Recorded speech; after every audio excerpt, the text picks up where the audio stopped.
state.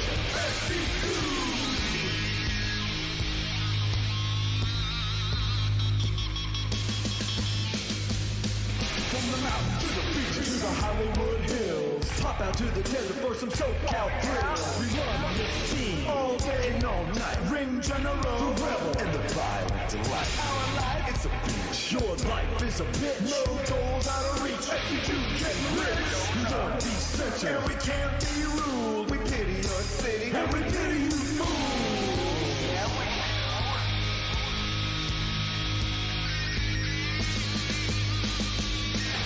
we are the best. SCU, the pride of the West. SCU, born and great. SCU, from the Golden State. SCU, we are the best. SCU, the pride of the West. SCU, born and great. SCU, from the Golden State. SCU, it's a man free. SCU, with the KAT seal. SCU, I'm the SKY. SCU, now it's Scorpio stinging. SCU, let me say this first, man. SCU, you down with the worst man. SCU, and if you're ever in doubt, man. SCU, you can shout it out loud, man. Yo, Scorpio, how about this town, huh? This is the worst town I've ever been in. And what's wrong with it? You'll see, it don't matter, it's not so gal. I can't wait to get back to Southern California. See where the wind and hunger I did. Cookies, brother, yeah, I'm dancing in and out. I'm congratulating. I'm going to the beach, man. Oh, man, the sunshine, baby. That's what sucks us.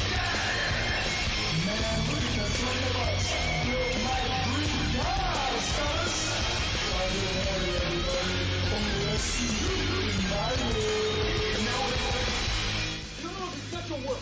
There's such a work. Let's take some joggers. Let's stick them in a box.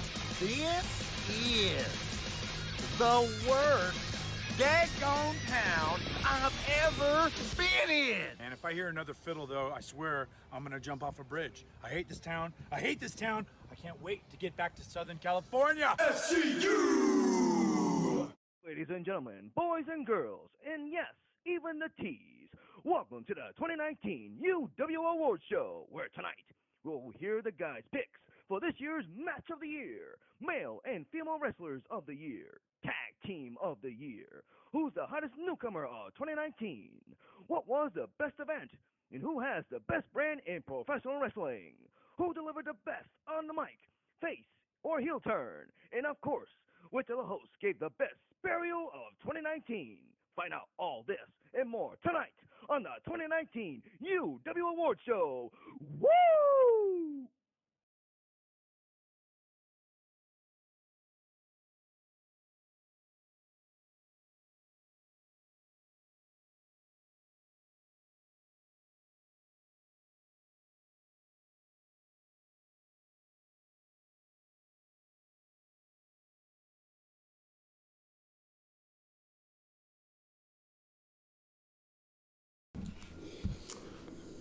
We said screw it. We just turned it on.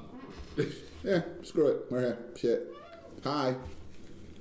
What's going on, everybody? Welcome to the 2019 nominees show. Nomination show. Yeah, nomination show, we can call it. I'm Kyle Chapman. That's Brian Lopes. What's good, everybody? That's exhaling very deeply because the Patriots almost lost to the Eagles, Eddie Ortiz. You mean Nelson occasional hands Aguilar in the end zone? Panthers fans, put your motherfucker heads back down. I'm a Ravens fan this year. Oh, yeah. Riding that dick, huh? I'm a Ravens fan this year. Mm-hmm. Hey, I mean, Lamar Jackson baddest man in the league, and last time I checked. I ain't gonna lie. All right, everybody. We're going to go ahead and we're going to announce some of the nominees and get them posted for you guys to vote up to. Do you want to do that now, or do you want to say that for later? Yeah. Big market tease. Keep the people waiting. What do you want to do? Huh? I'm down for whatever. All right. Let's get on to the weekend wrestling then. Well, fine. Let's just say. All right. Let's start with Raw. All right, and we're on to Wednesday. We might as well just start on Tuesdays nowadays. Yeah, Tuesdays is better. I'm about to start watching more and more fucking Impact Wrestling and just say Power. Fuck the main roster. Like Power. Yeah, power. Hey, who the fuck is really still like legit watching Raw or SmackDown all the way through? Honestly, I watch bits and pieces. I'm not even gonna bullshit. I fast forward through matches now because If nobody posts anything of excitement, I didn't even go back and watch. I heard Baron. I saw the chat for SmackDown. I saw Baron Corbin was out there doing a promo. Was like, I'm not watching this show. I completely forgot SmackDown was even on. I completely Legit. fucking skipped right over the fucking anything main roster related. Then I saw the whole mess with the whole. Gabe still watches straight through. Yeah, why do you do that to yourself? Poor guy. Go hit the bar or something, or a club or something, or. Yeah, I mean, Raw's not all bad. You know, you got the great promotion between Lana and Bobby Lashley. Boy, don't get me started. Great shit. That's great stuff. That's good shit. Why is this a story? Why are people in this fucking world still saying that this storyline is good and that it's going to benefit It was okay. Lashley and I like Rusev? it. I just think that they're doing a little bit too much with it. WWE needs to learn to tell when they find something that works, not just. What kills me is people are trying to make they did it during the Attitude Era. It made sense in the Attitude Era. Edge and Matt Hardy with the whole Lita situation had real life implications. Yeah. Okay, it made fucking sense, and the matches were good. The interactions were good. This shit is garbage. Will never die. Okay, even the whole thing where Triple H and Stephanie, where he married her in a drive-thru and everything, the whole world knew that they were together. Okay, but it still made for good TV. This shit, man, I'd rather see Mike and Maria. Who? No comment. No comment. They literally, No. this is literally the storyline that was written for Mike and Maria. And because Maria is pregnant and Mike is begging the world to let him go now. Yeah. How's those 5-year contracts looking, motherfuckers? You dumb pieces of shit. What the? Yeah, Revival are the only two smart motherfuckers in WWE. And I hate the Revival. And I'm actually... Want to check his temperature? Yeah, I'm saying. Don't sign them contracts, boys. You all keep saying you're the best tag team. Then come to AEW and prove it. AEW only has the best tag team division. The rest of it's ass. Listen, our women's division. We're getting there. We're getting there. We'll get into that. I want to piggyback off what Eddie was saying with the whole storyline because, like you, Kyle, last week I was a fan. Only Larkin requested this release. Yeah, only Larkin requested. Please release some of these dudes, please. But to piggyback off of what you were saying, I was a fan of the storyline too. I actually didn't have a problem with it. I enjoyed it because the 2 or the 3 people involved in the storyline were committed to the angle. The angle was good up until this Monday. What the fuck was that promo? Greatness. That promo was shit.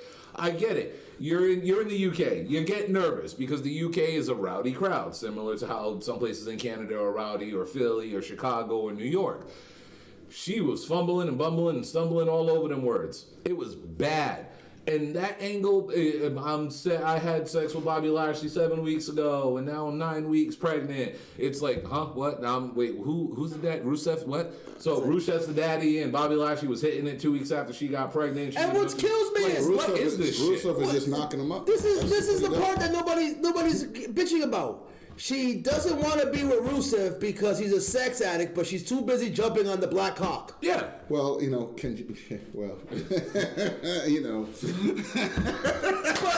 she literally has come out on TV and said, I don't want to be with him because he wants too much sex. And all that she's gloating about is having too much sex with Lashley. Long dick style. I'm just throwing it out there. Assumption based on race. It's straight up, fuck that. When Lashley and Rusev finally have their grudge match, my man Tyrone got to come to them. He got to be the ref. I'm Tyrone, and I'm here to fuck your wife. Long dick style. It's like this has really gotten out of hand. This storyline is just complete and utter fucking trash. Agreed. It is worse than TMZ. Even the National Enquirer tabloid is like, we ain't touching that one more time for a poll. Yeah. They're like, no, we wrecked some shit, but damn, WWE got some shit. I'll say this: the one saving grace about this storyline is the fact that all three of them are committed to the storyline. And on it's TV. not like they're fake kissing or going. And on TV. Yeah, on TV, off TV, they're committed to the angle. That's the one thing I can say about it. I enjoy. Give really I think wanna right know now, what's you're the the only one in bonus. the comments. Yeah, they'll catch up. I really want to know, it's like at this point, how much is the bonus Rusev is getting for having to watch his wife literally get impregnated with Lashley's tongue? Because he is in there like a fucking face grabber from fucking Aliens. Yeah. Oh, up in there. He can't shut his. I swear to God, I've seen his tongue come out her ass. Like he is all the way up in there. He's like, let me see what you had for dinner 2 weeks ago. Okay, I'm giving you a pap smear from the inside. This dude is. Well, you got to remember, Lana was an actress. She was on what the BET show. She was on There's Banshee. kissing, and there is porn. Yeah, but you're still acting. She's an actress. That's what she does. It's like people This making is it on porn TV. kissing. Yeah, it is. But she's an actress. That's what she does. But my biggest thing is if you're such a great actress and all this other shit, how the fuck did you bomb that promo on Monday? And the one thing she was always shouting and complaining about, like even on the whole Total Divas show that I watched for a while, her and Natty were going at it is because she was saying that you're mad at me because I'm a better promo than you are. You're boring because you can't see the crowd aside from you wrestling. Well, here's your opportunity to be a great fucking promo, and you totally bombed that. And speaking of Natty, it's time for a tag team title match, and the bitch gets replaced. Well, they said it was a personal issue. They You don't know. You got to remember, with Natty and her family, you don't know. Personal issue my ass.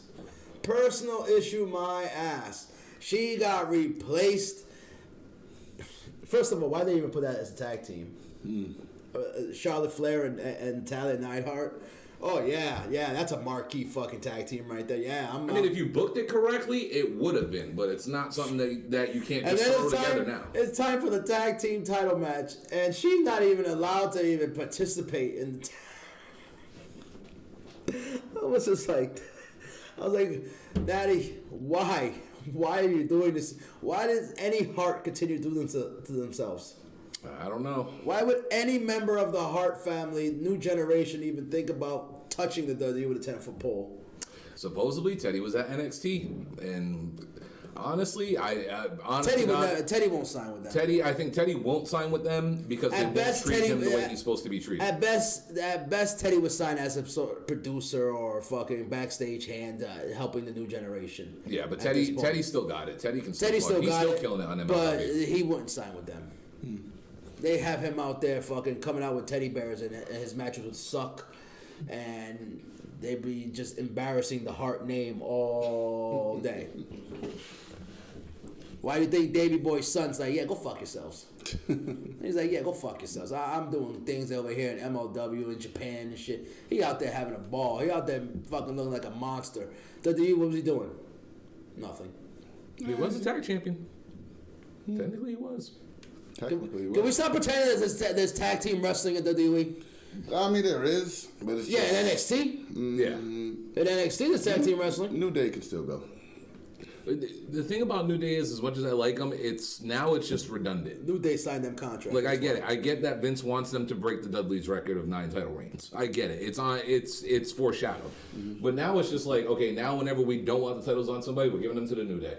You know what I mean? It's kind of like what happened with Randy for a little while when Randy just kept winning the world title and winning the world title and winning the world title over and over and over again. Like, it's starting to become redundant. As much as I love the New Day, and don't get me wrong, they're a great tag team, great gimmick. I think it would be better if Woods was still around. And I've been saying it. I'm like, people are like, oh, it's time for the New Day to break up. Yeah, they got the wrong skin color. Much as people love Big E, I don't see him. First of all, they're gonna make him the generic angry black guy heel. I just hope they don't turn him into Ahmed Johnson. They're gonna. That's my only concern. People are like, oh, Big E on his own. No, because Big E is magical right now as he is. But I guarantee you, if the Big E went off on his own, he'd be a heel, the generic angry black guy heel, and everybody would be pissed off because Big E is just doing nothing. And then Kofi, we all know Kofi's fucked. He got his title run. He ain't never sniffing that main event again. Never. Never. It's a fucking shame. And Never. like I said before, I'm pissed more about the fact that Kofi, after dropping the damn title, just did nothing with it. And I'm sorry, culture, Rey Mysterio's going to last longer against Brock Lesnar. Sorry to tell you. It's the truth. Sorry to tell you all It that. is the truth. I saw somebody post in that NAAW group that if Rey Mysterio lasts longer than Kofi, they would riot. I was like, oh, now you all want to riot? Y'all didn't riot when he got beat in 8 seconds, but y'all want to riot when Rey Mysterio lasts 10 seconds? Maybe 12? I did a call arms when it happened, so I'm just pretty much disgusted with it. I'm not even gonna lie. Can we? Whoa! Did he say heavy machinery? All right, the Street Profits. There's another great WWE tag team. Motherfucker, shit, they got tag team wrestling. Shit. Yeah, the greatest one-man tag team in the history of the WWE. All right, let's announce an award. Love Montez Ford and that guy who carries his bags for him. Want to announce an award? You want to do an award now? Yeah, let's announce a nominee. All right. Which award should we go with? Should we go with Match of the Year? Should we go with Event of the Year? Newcomer of the Year? Male Superstar? Female Superstar? Match of the Year. All right. So for the very first nomination, before we announce the nominations, let's give people a little insight of how we came up with these nominees. Oh, do tell. All right, so pretty much for these awards, us and the guys from Codex Prime, Victor and Carl, we all gave our little input on whatever categories we came up with. We each took a bunch of names, and I calculated it all together. And a lot of these categories you're going to notice have like one or have like 2 or 3 names to them because they were pretty much like unanimous by all of us. So pretty much this is the list we came up with between the 5 of us. So it wasn't just a 1, 2, 3 thing. So, all right. So first nominee for Match of the Year, and Kyle, you want to take this one? It's going to be Mr. Walter versus Tyler Bate from NXT Cardiff. Damn good match. But it lasts like 16 hours. Hard-hitting, very, very methodical. Mm-hmm. I thought Walter looked excellent in it. Strong champion. He won. And his opponent's still breathing. You know, those chops. Those chops were good. Anytime Walter chops the shit out of somebody, it's one of those things that's just like, damn. I didn't think it was the best match on that card, though. Really? I honestly didn't. I thought that the Cesaro match was better. But to each his own. To each his own. All right. Well, Eddie, match number 2. You want to take this one? Because this was one that you put up there, so it's all you. Boo! Shut your mouth. First and foremost, for the people out there who are like, oh, this match is Bush League. This match doesn't belong in 2019. This match was, we don't need hardcore wrestling anymore. Man, shut the fuck up. Okay? Because outside of WWE, hardcore wrestling still exists. Okay? WWE is the only one that, we can't have blood, we can't have chairs, we can't have... Extreme Rules pay-per-view is more neutered than the goddamn Nickelodeon, Nick Jr. Okay? I see more violence on Nick Jr. on fucking Paw Patrol than I see as Extreme Rules. First of all, Chase is on the case. Okay? There is more violence on goddamn Peppa Pig. Before my time. Nah, the Paw Patrol's on now. My son watches it all the Before time. my time. Okay. My kids stay watching that. Yeah. But you're gonna really complain about the first. It's an unsanctioned lights out match. What the hell do you mean? First, for the people who went in thinking, oh, unsanctioned match. Oh, yeah, what's gonna happen? What the hell did you think was gonna happen? Are you new to wrestling? Are you a first timer? What the? And for the people who are in, violence. if anybody's in your mid-20s to your 30s and you said that this doesn't belong in wrestling, lose your fan card. Because if you grew up watching the Attitude Era or the Ruthless Aggression Era, you need to hand over your fandom card because you are an embarrassment to fans. Okay? This was a hardcore match that gave you everything you could ask for. Okay. Okay? This was a hardcore match where the greatest wrestler on the planet, Kenny Omega, shut your mouth, okay, went to Moxley's level. And this is what Moxley wanted to do. And Moxley got his shine. Kenny overrated Mega. All right, and the third match, I guess I will do the honors for this one. Yes, Gabe, it has more violence than the goddamn fucking Extreme Rules pay-per-view. All right, and the third option for our match of the year is going to go to the crew at NXT, Adam Cole versus Johnny Gargano. One. The first one. Mania weekend, the replacement of Tommaso Ciampa. Now, for me personally, as much as I have mixed feelings about the match because it should have been Gargano versus Ciampa, I love this match too. This match was fucking awesome. Johnny 5-star, man. And Johnny 5-star finally got his title win. Like I said, personally, it kind of kills me because it wasn't against Ciampa. But as a fan, this match was awesome. It was fun. It was entertaining. The place went nuts for these dudes, just like they did for number 2 and number 3. Personally, what's going on, Dominique? Personally, for me, I did enjoy this one probably the best now that I really look back at it. And going back and watching it, it was definitely up there and definitely deserves to be match of the year. There were some other matches that we were really thinking about throwing out there, but those are the 3 I think that stood out the most to us right now. So, all right. Want to do one more before we go?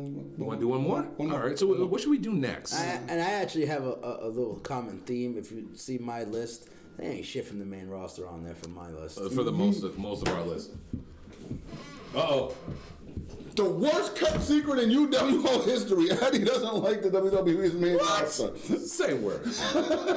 All right. Let's do, how about this? Female Wrestler of the Year. Let's do it. All right. Honestly, for Female Wrestler of the Year, there was only legitimately 2 options between the 5 of us. So, no, we did not put Lacey Evans on there. Yeah, unfortunately, Lacey Evans is not on the list. But I think she should be up there. But I honestly, she's groundbreaking. I honestly believe the 2 that we picked, there's nobody else touching these 2. I mean, there's going to be a debate either way. Yeah, you're not going to go wrong with your vote either way. With either pick, there's no wrong vote. So and we're doing this year alone. Yes. So pretty much from November, I said from November to November. Yeah, pretty much. November should have roundy. Yeah. So we'll say November to November. All right. The first one, I will defend. Actually, Eddie, you want to defend this one? Because you know it's not a bad pick for Woman of the Year. Really? All right, Kyle. Really? All right, Kyle. Really? All right, Kyle, you'll do this one. You take this one. Really? You take this one. All right, so the first nominee for our Female Wrestler of the Year is Becky motherfucking Lynch. The motherfucking man. Hashtag face broken. Yo, this picture, honestly, this picture right here just speaks for herself as a character. She was still in character with her face leaking, bloody, broken, and she just took a hell of a heavy ass hand.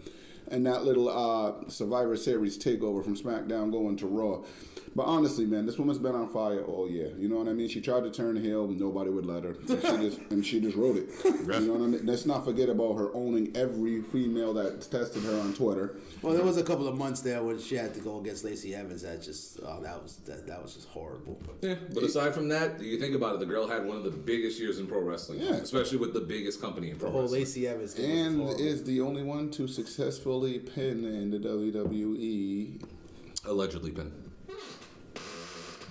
I'm throwing allegedly out there. I'm sorry. I'm still going to throw that out there. She did it, damn it. She left WrestleMania and main evented WrestleMania as a woman, as the women's champion.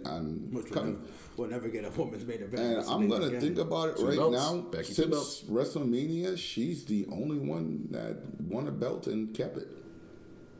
Pretty much. Yeah, she's still the only champion from WrestleMania. That is true.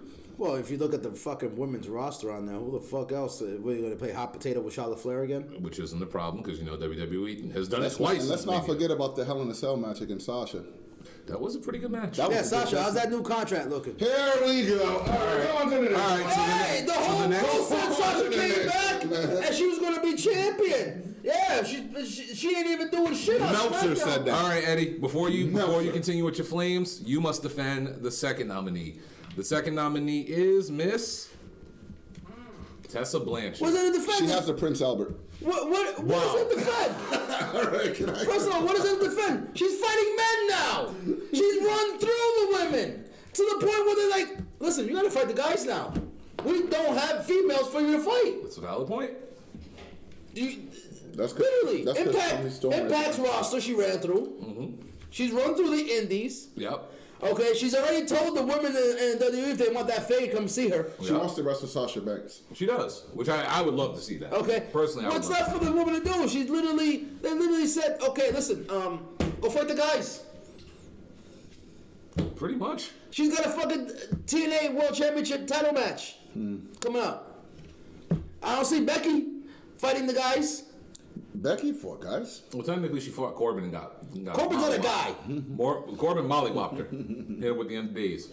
Okay, Nia Jax did. She went to the Men's Royal Rumble. That is true. and she got She got fucked up. Shout out to Nia Jax for that, though. She took that shit on the chin like she was a champ. Like an RKO. That shit was hilarious. They were just like, okay, let's do this then. Huh? You want to be in here? All right, let's get this guy. But really, it's like, it's like, yes, Becky's had the belt since Mania, but Tessa's been owning everything. True. It's like giving her the women's title is actually a disrespect to Tessa Blanchard at this point. That's a downgrade for Tessa Blanchard right now. Could be true. Oh, women's title? What the fuck is... No. She wouldn't last 5 minutes to Becky Lynch. Oh, Jesus. I said it. Let's talk about Mike Kanellis getting tapped out by the Disarm Her. Anybody else see that? I saw it. I remember that day. How about you? You remember that? Come on. You don't talk about Tessa wants to fight. First of all, it ain't a crash. Oh, God, here we go again. Tessa, Where would we be without a crash, right? Carl's here, ladies and gentlemen. What's up, fellas? come on. What's happening? Tessa wants to fight Sasha. You can hop in mine. Tessa wants a match with Sasha Banks at the WWE. You know what that match is? You know what a Tessa Sasha Banks match is consist of? Go ahead. Sasha being schooled. All right. Okay. Well, Mr. Bird is here for a specific reason. So, before we jump into this topic, Hang on. Carl, we need your input on this. Tessa or motherfucking Becky?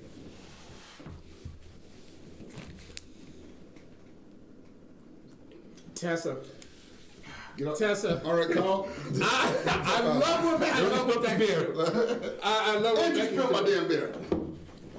Like I said, she's gotten to the point where she's fighting the guys. all right. Yeah. Well, Mr. Bird is here for a short period of time because he does want to say something, and it pretty much relates to a topic that we were going to talk about in a little while. But since you are here, we are going to discuss the elephant in the room in the wrestling world. Yep. Phil Brooks is back in the WWE in some way, shape, or form. He works for Fox. Which he does. He works for Fox. Which he does. He does indeed work for Fox. He works. Just when you thought you had the answers, he changed the culture. What's funny is nobody's still gonna watch the show. Oh, the bot this week will be huge. Okay. Yeah. Oh, they're gonna hit 100,000 viewers. Maybe 150,000 viewers. Yeah. Nobody's staying awake to watch a recap show. Nobody at cares about fucking FS1. Tuesday. Nobody watches FS1. Nah. Well, Mr. Yeah, Bird, Skip and Shannon. People watch Skip and Shannon. you think he'll skip? That's 9 o'clock in the morning. Oh, wait. If your team won today, raise your hand. Okay, now that we got that out the way. All right, Mr. Bird, so what's the first of deal? all, how's everybody doing today? Good, we good. Good night. All right, thanks for having me. It's not a crash. They knew I was coming. I knew he was coming. You knew, right? Yeah. Last second, I told him. Last minute. All right. So, yeah, the elephant in the room, Mr. Brooks has finally returned to the, I guess you want to call it the WWE banner?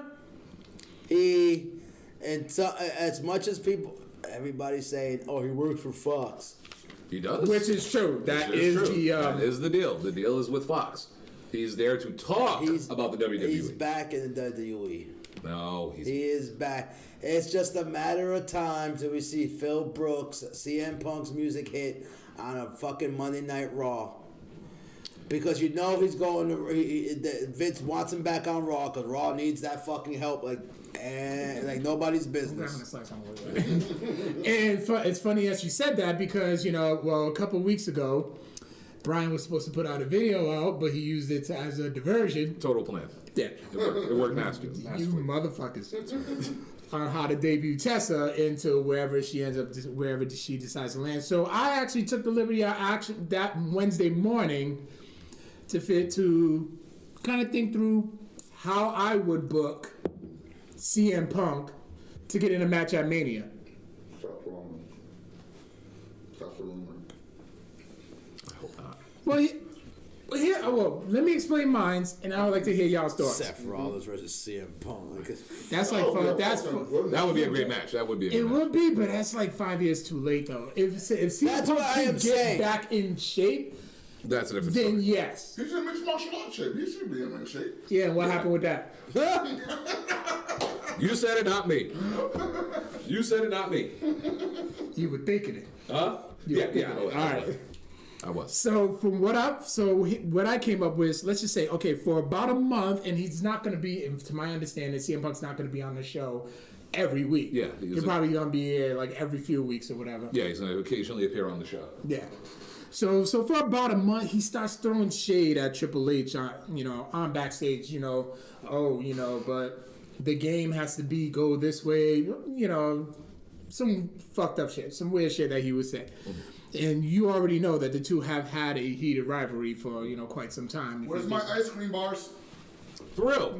Still waiting. I want those damn ice cream bars. They were delicious.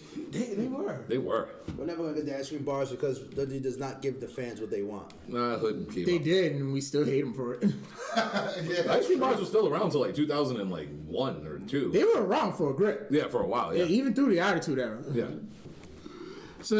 So leading up to the Rumble, have Triple H be a guest on backstage for a one-on-one confrontation, and then you just have it lead to Triple H convincing him to enter in the Royal Rumble, and then Triple H will be constantly rubbing in his face, saying that CM Punk has never won a Rumble. Oh God! And he's never main evented Mania. So your plan is to. Instead of your plan is to have WWE, instead of pushing one of the over 250 active talents they have full time there, is to have another part timer come in, so that way he can win the Rumble. Fans can shit on it because we know the fickle ass WWE fan base will be like, oh, let's see Punk won the Rumble, and then a few weeks later, oh, see, what about Cesaro? This is why you don't assume and let the man finish what he was gonna say. Continue, Mr. Burke. I know how the story goes. Yeah. Brian came up. I didn't have nothing to do with this, but I do know what the story is. Brian came over for some video games and Madden the other day. So Still, AJ Styles rule every time. Continue. it was a better match. How the fuck do you hit people 8 times and they don't go down? Hey yo, you dealing with the X Factor? Are you listening to video games under my brand again? No, I am not. I unless it's under Xbox rules. That was an unsanctioned battle. That's right. Okay, we'll do Xbox. But we'll talk about wrestling games later on. Mr. Poor Gabe is lonely in the chat. He is. So anyway, as I move on, so CM Punk enters into the Rumble. Triple H screws CM Punk in the Rumble somehow, some way. You know what I mean? Like, enter CM Punk at like number 23. You know what I mean? He's still rusty, but still let him get like a couple of, eliminations, like 2 or 3 tops. Mike Kanellis. And then, yeah, definitely. And, that was my That's guy. your boy. I know. But possibly have Triple H be one of the entrants in the Rumble, and he eliminates him, or somehow, some way, he screws him out of. Has him eliminated. So for the following weeks, you build. I mean, and I'm talking about, we want those promos that we were getting back in 2000. I want to say, was it 2011? This guy's asking 12. This guy's asking a lot from It's possible. I mean, I want those promos back when they were like really throwing shade, having everybody convinced, is this a work or is this a shoot? Is this actually, we know they really hate each other, but are they just laughing about it backstage, because those promos against each other back then, when they were name dropping each other, dropping their real names on each other. This isn't Triple H and CM Punk talking. This is Phil Brooks talking to Paul Levesque. Yeah. That shit was gold. Bring those back and have it culminated at a match at Mania as a novelty act. Go ahead and Eddie. Go ahead. Go ahead, Sean, Eddie. Go right ahead. Come on. I'm I got sorry. about a good 15 minutes. I'm sorry for wanting to see the current active roster be featured. Of course, but Well, yeah, it's this is Mania. it's You need a Mania. This is novelty. a novelty act. Yeah. Triple H and Batista was a novelty act. we're gonna Any slide other that in- match, we're gonna slide that that in Undertaker there. was a novelty act. Yeah, we're gonna slide that in between the Undertaker's 20-minute entrance and 2-minute match, and The matches is great. You can kiss my ass. possibly a Goldberg versus another Dolph Ziggler match or something in there. That lasted only 1 minute. What else you got? Damn. Call on fire today. I'm sorry. I'm past. Like I said a while back, I'm past the CM Punk thing. I've come to.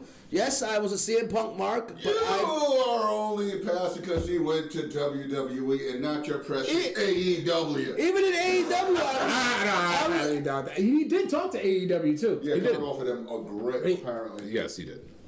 and he chose to go back to WWE. And quite frankly, What's up? The the Khan the Khan family's worth. A lot. Double Last night- than what Vince is worth. Last I Let's give it saw, 5.5 billion. that. And that's just Tony. No, that's the. No, That's That's Shad? no, that's the family. The Jaguars. Once you earn a professional... Jaguars and a soccer team. And Yeah. No, the entire family, the Khan family, is worth $5.5 billion. Really? I'll have to look that up. I have heard she's been doing reports on AEW for a school thing. Yeah, Vince is a millionaire. This is a billionaires. Okay, Vince is rich.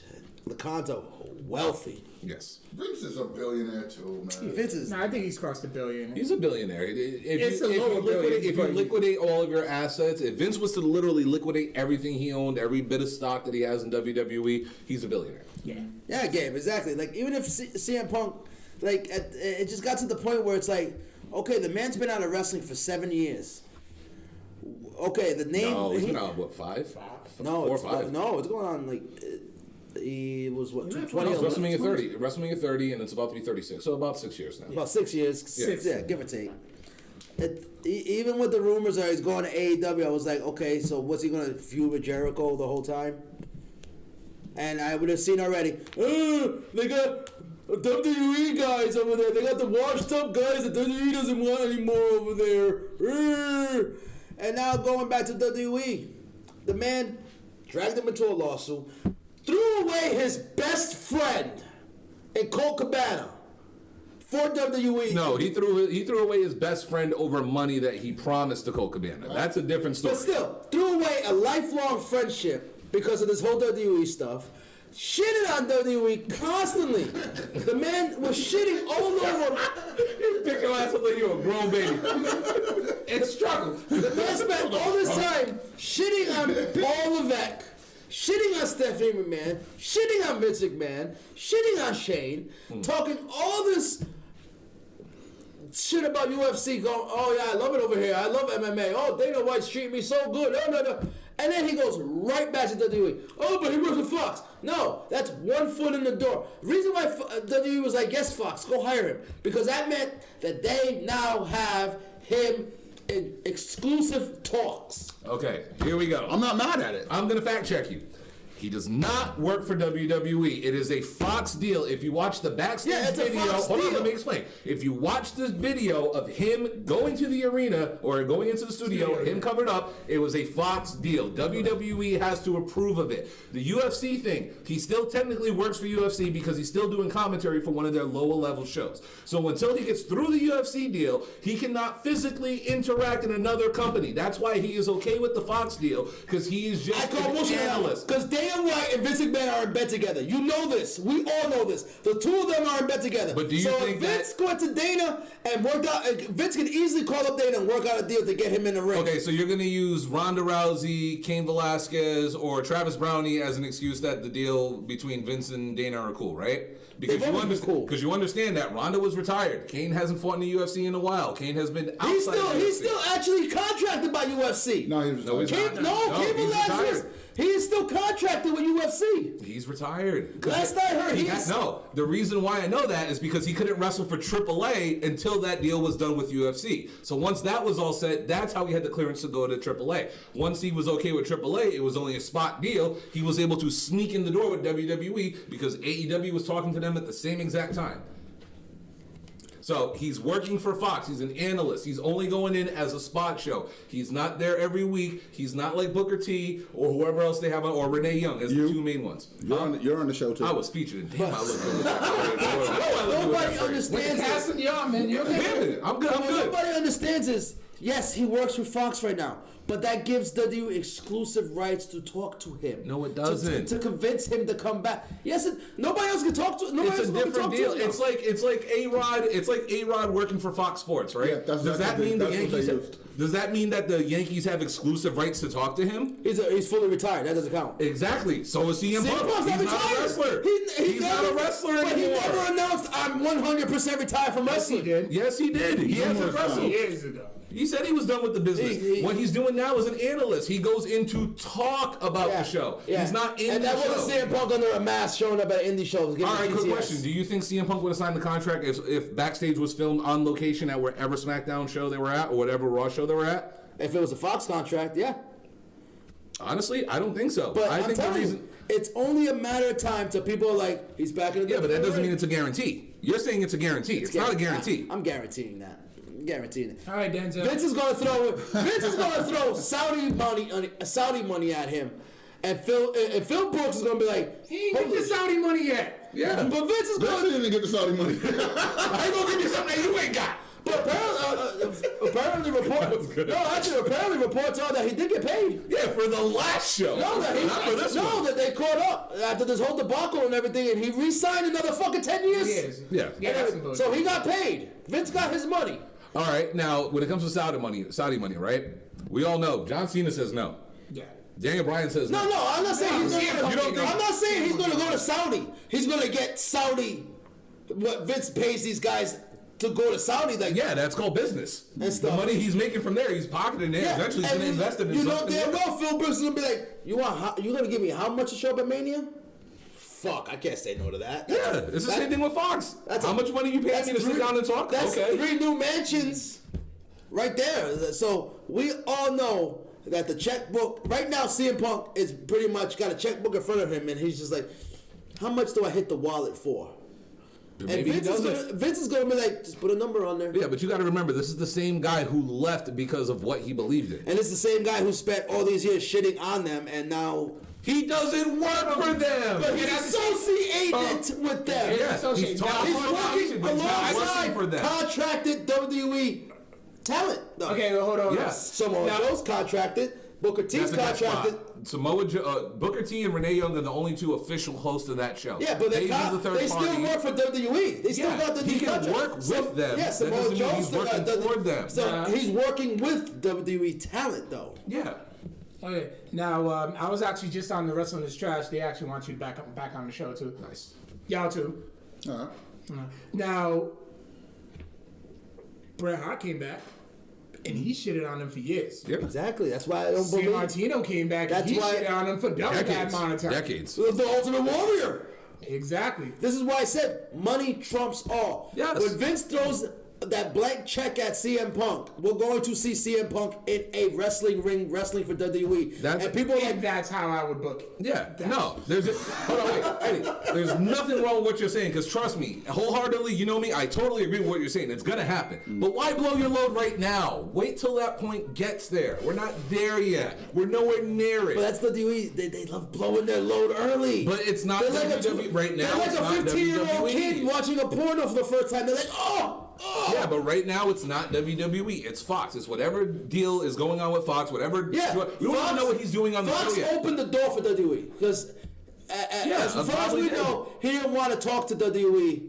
But now that he's associated with Fox and working with WWE talent on WWE backstage, that opens a door for someone for WWE to talk him into coming back into the WWE. But you ring. got to remember, even though a door is open, it takes a person to walk through it. And with all the bullshit, the Mercer, your wife isn't fuckable, all the shit about going on the road after all these surgeries, after a court case, you think this guy is just gonna stroll right in there in WWE and be like, hey guys, I'm back? We've seen worse. We have seen worse, but that doesn't. strolled right back in. But that doesn't mean he's gonna do it. And if anybody in pro wrestling has shown us that he does whatever the fuck he wants, it's Phil Brooks. But like I said, Am I wrong? Money talks. All right, but I got a few minutes left before I gotta go work. I got a long day. Start my new position on tomorrow and everything. Codex versus UWO. Let's talk about it. Let's talk about that video game pick. All right, y'all want fans? No. Do you want to explain? Go into the backstory of this. This is great. I was actually talking about the upcoming Survivor Series, but Oh no, I thought we were going to talk about Fire Pro. Oh yeah, we can discuss Fire Pro Wrestling for those. Fire Pro. Oh, okay, go right ahead. Fire Pro. It was your idea. We put the video up. It was Codex Prime versus the World. We already had the videos up for Team Carl versus Team Vic. Mm-hmm. I lost. Codex versus UWO for the men's. We lost. I'm sorry. Who won? Wait, as a matter of fact, who was on Team Codex, really quick? Wait, who was on that? don't even have No. It's easy. You can literally go on your phone right now and just look up who was on Team Codex, because I want people to hear. We had some. Did y'all like my impression I did of y'all yesterday? Yes, that was good, but that's off topic. I know. Hold on. Who was on this Team Codex of Fire Pro wrestlers that we were going through? Damn, when did we do that? Keep going. Keep going, because you know it's there. Oh, okay, the pictures, yeah. How can I just go to the gallery? Party nerds. All right, for the men. For the men's team, Team Codex. Team Codex was Kenny Omega. No, say it like you said it when you were drafting him. Kenneth Jerome Omega. That's right. The Painmaker Chris Jericho. That's right. Will Ospreay. And Tommaso Ciampa. So these are 4 solidified major main eventer stars anywhere in the world, right? You can just say that one last. Yeah, you say that one for last. Okay. Wait. You got Bad Boy Tamatanga. Who was on our team and unfortunately did get eliminated. I don't know. Save him for the end too. We also had Kazuchika Okada. And I just forgot how to out of the 8 men that were in this match, the surviving 2 members from Team UWO who defeated those 4 huge names over there were Toru Yano, who got the winning pinfall, and to solidify our point, ain't nobody ready for this. They ain't ready for the slow style, Mr. Orange Cassidy. Freshly squeezed. Orange Cassidy and Toru Yano defeated the GOAT, Jericho, Mr. Kenneth Jerome Omega, Ospreay. To defend Carl, Yeah, we won, Eddie. we chose Orange Cassidy. And we won. We could have had 8 against 1 and we still would have won. Exactly. Yeah, it's true. Even the video games know that nobody's ready for Orange Cassidy. Even your owner. You wanted this. You wanted this. I did. And now we're talking about the female team. So Female teams. who was on Team Codex again? We had Oscar. We had Orange Cassidy dressed up in Tony drag. Storm. You had Tony Storm. You guys were very happy with that pick. Remember that. We have any, Io Shirai. we didn't have any T's on it. We had Tessa. Yeah. And the winning By T, he means Tesla, just for the and the winning team from Team UWO, who I Was- think only lost 1 member. Jordan Grace. We had Big Mama Pump. Hold on, wait. No, save her for last. Shayna Baszler. Who was murdering them during the match. Rhea Ripley. Damn right we did. And the last one, go ahead. Let me get 2 claps and a Ric Flair. Woo! Charlotte Flair, baby. And we damn near swept them. That was beautiful. Remember, you guys asked for this. You did. No, you're right. You guys asked for this. I like putting out content. Yes. How many times has UWO beaten Codex? This just. And Survivor Series is coming up soon too. That's what I'm here to talk about. Are we doing this again? You know damn well we are. Are we doing this again? Shall we? 1, 2. Are we doing this again? Eddie hasn't watched Survivor Series.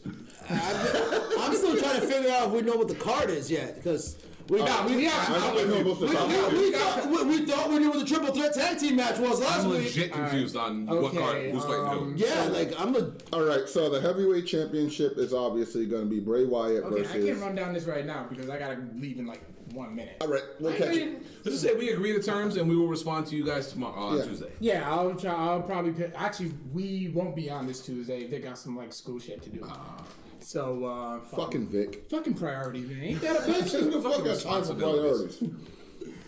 Telling you, adult life is overrated. But anyway, yeah, we doing this again? Yeah. For the picks? I don't know. kidless motherfuckers need to all shut the hell up. If you ain't got no kids, I don't want to hear adult life is overrated. Hashtag pull out game strong. What the fuck is pulling out? What is that, man? Like, I don't know. If you guys learned at a young age, you'd be, you know. I thought you just leave it in. Fall asleep. It's just too warm and comfortable to be trying to. No.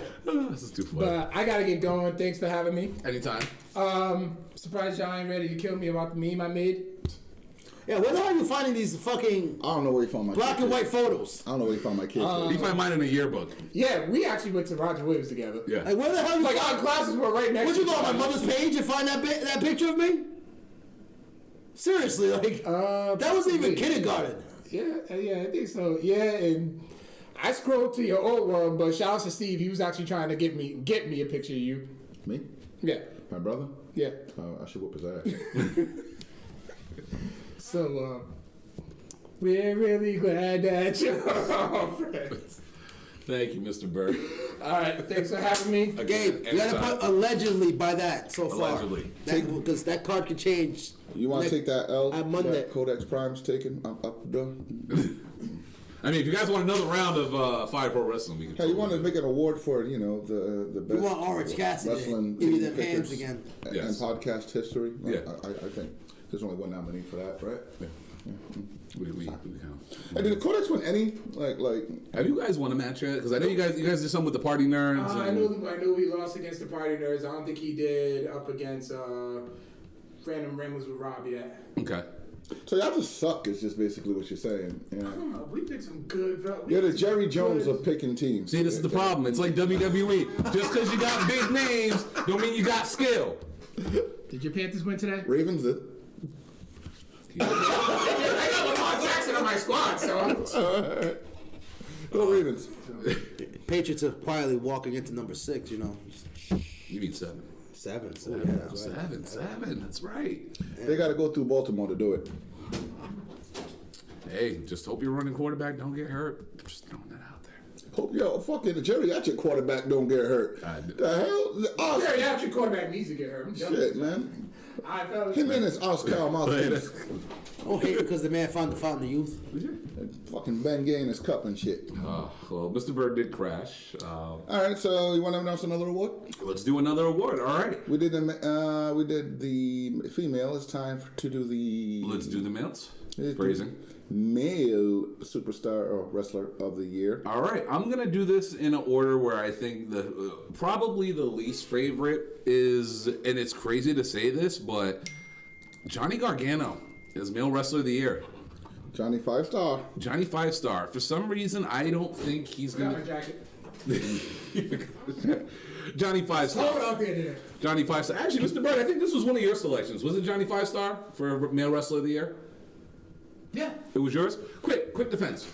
Quick defense. Why should he be male wrestler of the year? When was the last time you seen a bad match, especially on a takeover? Never. Who steals a show at a takeover? Who Not steals never. a show at a takeover? Oh, that's true. There you go. He kills it. All right. All right, and this is actually Vic's pick. I'll try to defend this one because I think this is actually a pretty good one. Adam Cole, baby. Baby. Right now, I think he's probably the hottest guy in wrestling. Him and his broken wrist. Like with this invasion angle, like I said You before, mean that vanilla midget? I think right now he's the hottest name in pro wrestling. It's crazy to say that because, like I said, this invasion was probably the best accident that ever happened to WWE. Sorry, he's not hotter than Orange Cassidy up. Well, no, that's different. That's a whole different playing field. But I'm talking about in the WWE. But Adam Cole has been killing it this year. Won his world championship, had great matches with Gargano, finally got the better of him in the 2 out of 3 falls one. The Undisputed Era has been the hottest faction in WWE, period, for the past, 3 years now. And he's definitely been stepping up. So right now, Adam Cole, it's a damn good pick. Eddie, this one was yours. You must defriend, or you must announce Mr. Will Ospreay, as he's in mid-type. Overrated. What? What? Come on. Who else has been lighting it up like Will Ospreay? Rollins. Rollins can't lace Will Ospreay's boots. Okay? No logos. The man's just been lighting it up in Japan.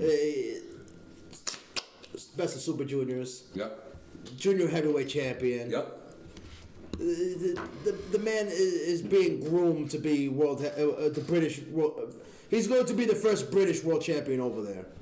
Okay, I know a lot of people were like maybe Zack Sabre Jr. No, Will Ospreay is going to be New Japan champion so soon. Within the next 2 years, he will be champion. What more can you say about fucking Will Ospreay? The only reason why more people ain't saying that he's one of the best probably right now out there is because it's in New Japan and The buzz has kind of died. a lot of people are, wrestling fans only watch one wrestling company, and that's WWE. The God forbid they see something else. Oh, wait. No, I can't watch this. It doesn't have a cockhold storyline, so I can't put up with this. All right, Mr. Chapman. Go ahead. This is your pick for the male wrestler of the year. And why the fuck not? Because the culture turned on him in 8 seconds. I don't give a Speak for fuck. Mr. Chapman. Speak for the culture. Yeah. Matter of fact, let me get Speak this. for the culture. Let me get this. Jordan Miles, whatever.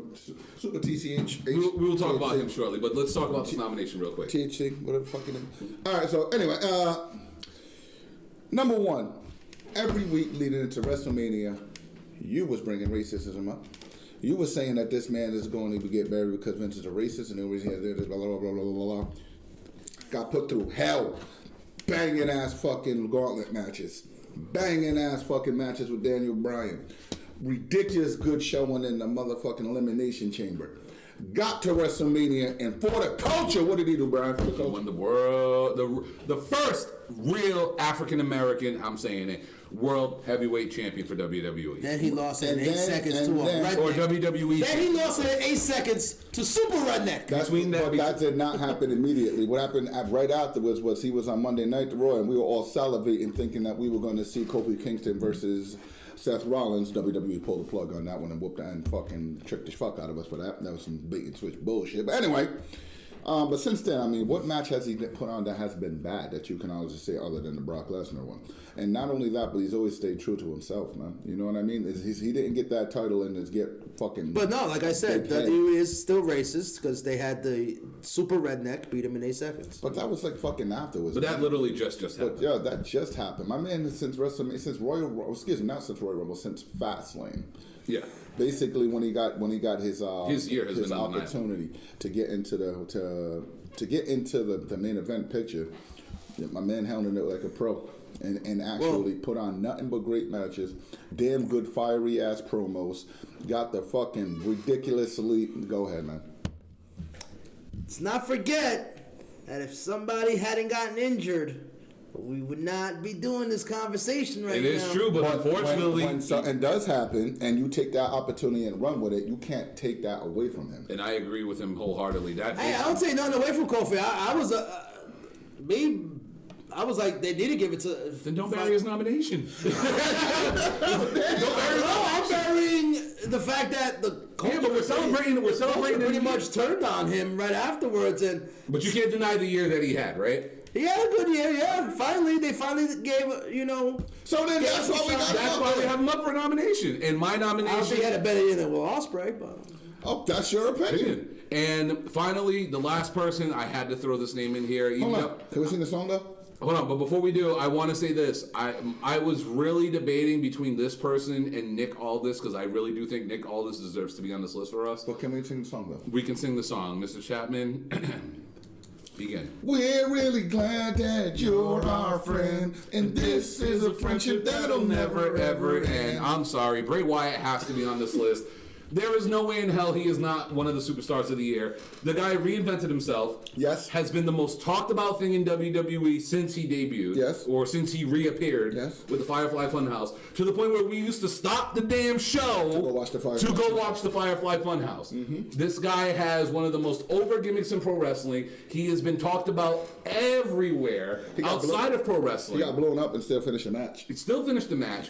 Trust me, the matches haven't been as great as we want them to be, but the entrance is fire. The debut was fire. Honestly, the look is fire. The gimmick is fire. The promos are fire. How can you not give this He guy? had one bad match, and they made up for it and more than. But was it the that was match? the best Saudi Arabia match ever. But let me say this: was it a bad match? Or the Saudi Arabia match Yeah. you're talking about? Yeah. Okay, I was gonna say, and we gotta talk about Hell in a Cell. Was it a bad match or was it a shit ending? Horrible fucking ending. Horrible ending. The ending overtook took all of the luster from the match. Exactly. So that's why for me, I still have to put Bray on this list. Yeah, another Hell in a was Cell talking match about- that featured zero hardcore. Yeah. In a Hell in a Cell match. Well, he got Well, no, they had hardcore. Well, he got It was smacked just in the the fact face that with a sledgehammer. when it got hardcore, they ended the match like fucking idiots. But yeah, those are our 5 names for our male wrestlers of the year. Again, Johnny Gargano, Adam Cole, Will Ospreay, Kofi Kingston, and Bray Wyatt. Back up to that third one, please. Will Ospreay? No. Which one? You said Adam Cole. Baby. There you go. You gotta say we the go. whole thing like a Tribe Adam Called Cole, Quest. baby. All right. Would you want to do another one? Because I got one that we can do really quickly because I think it was unanimous between all 3 of us. Go ahead. And that is Brand of the Year. And it's very obvious to us that Brand of the Year, there's really only 2 options. And it's gonna go directly into our next topic. It's literally going to go into the next topic, which is the Wednesday Night Wars. Brand of the Year, between the 5 of us, we decided it's pretty much NXT versus AEW AEW won again. for the year. In ratings. In ratings, yes, AEW did win again, and it was honestly a big jump up from where they were a couple weeks ago. Yeah. they're damn near hitting 1 million again. It was a big pickup, and NXT did pick up too. So this little Wednesday This war, is for the wrestling fucking culture. It's a this is beautiful great. thing. I love this. Loving this wrestling. I right love now. it. I love it either way. If you are a fan of wrestling right now, just think about it. Monday watch night you got Wednesday. Raw. Tuesday night just you got watch Wednesday. AEW Dark, Impact, and NWA Power. Wednesday you got AEW and NXT. Thursday you got whatever you missed from Monday, Tuesday, and Wednesday. And much. Friday you got SmackDown. Actually, no. Thursdays is There is something on Thursdays. Yeah. Is there something on Thursdays? I honestly don't. Is it know. Ring of Honor? Ring of Honor has become a lost cause right now. It's so sad. It's so sad to It's see. still this. there. Ring of They what? still got 16 fans. But seriously though, man, it's but in terms of wrestling product, Wednesday nights is the best, man. I mean, honestly, you got great tag team wrestling in AEW. I don't give a fuck. AEW's tag team matches delivered. They had a ridiculously horrible box though. Yeah. Do you want to talk about that power slam there with the AEW? Oh yeah, Eddie, you gotta defend You that want to one. talk about that power You gotta defend slam? that one. That pop. Go ahead. You have to defend it. Come on, let's go. I got the perfect cover up. A botch is a botch. It happens. You know, Jericho just went through a hard fought match the night before. You know, Cody It was lost 3 days ago.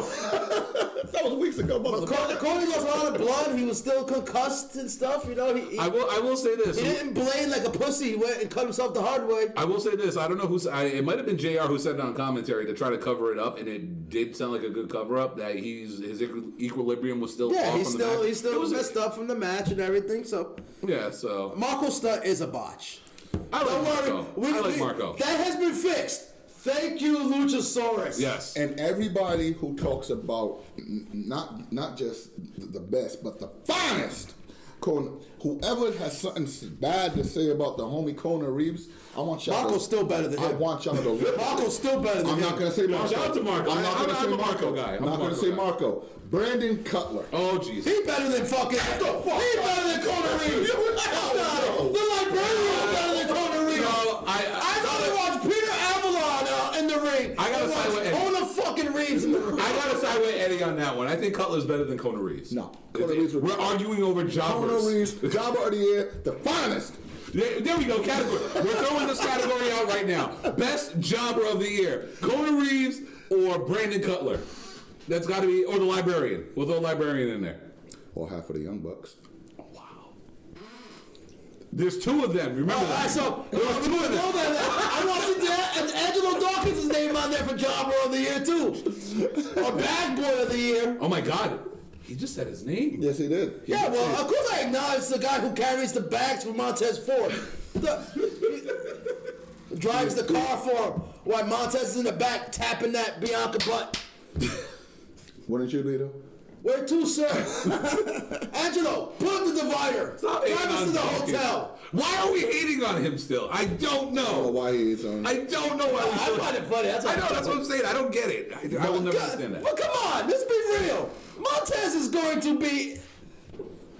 Did y'all see? Whoa! Did y'all see that video at the house show Where he's like... with the kick flip or the kick up? The kick. Yeah. That was fucking hilarious, man. Did anybody see it? Come on. Did you see his fucking... when he was doing the ropes? I'm like... There are wrestlers right now in their graves talking about... Yeah. It was good shit. He was out there just... Montez is a beast. But we're getting back to that Wednesday Night Wars thing. There was a post made by a fan of the show, Nick Thomas. I don't know why he's not here yet because the Saints won. But anyway, He's partying right now. It's because the Saints won. but he made a statement that although AEW is winning with the ratings, I mean, we are talking about the only branded show for the week.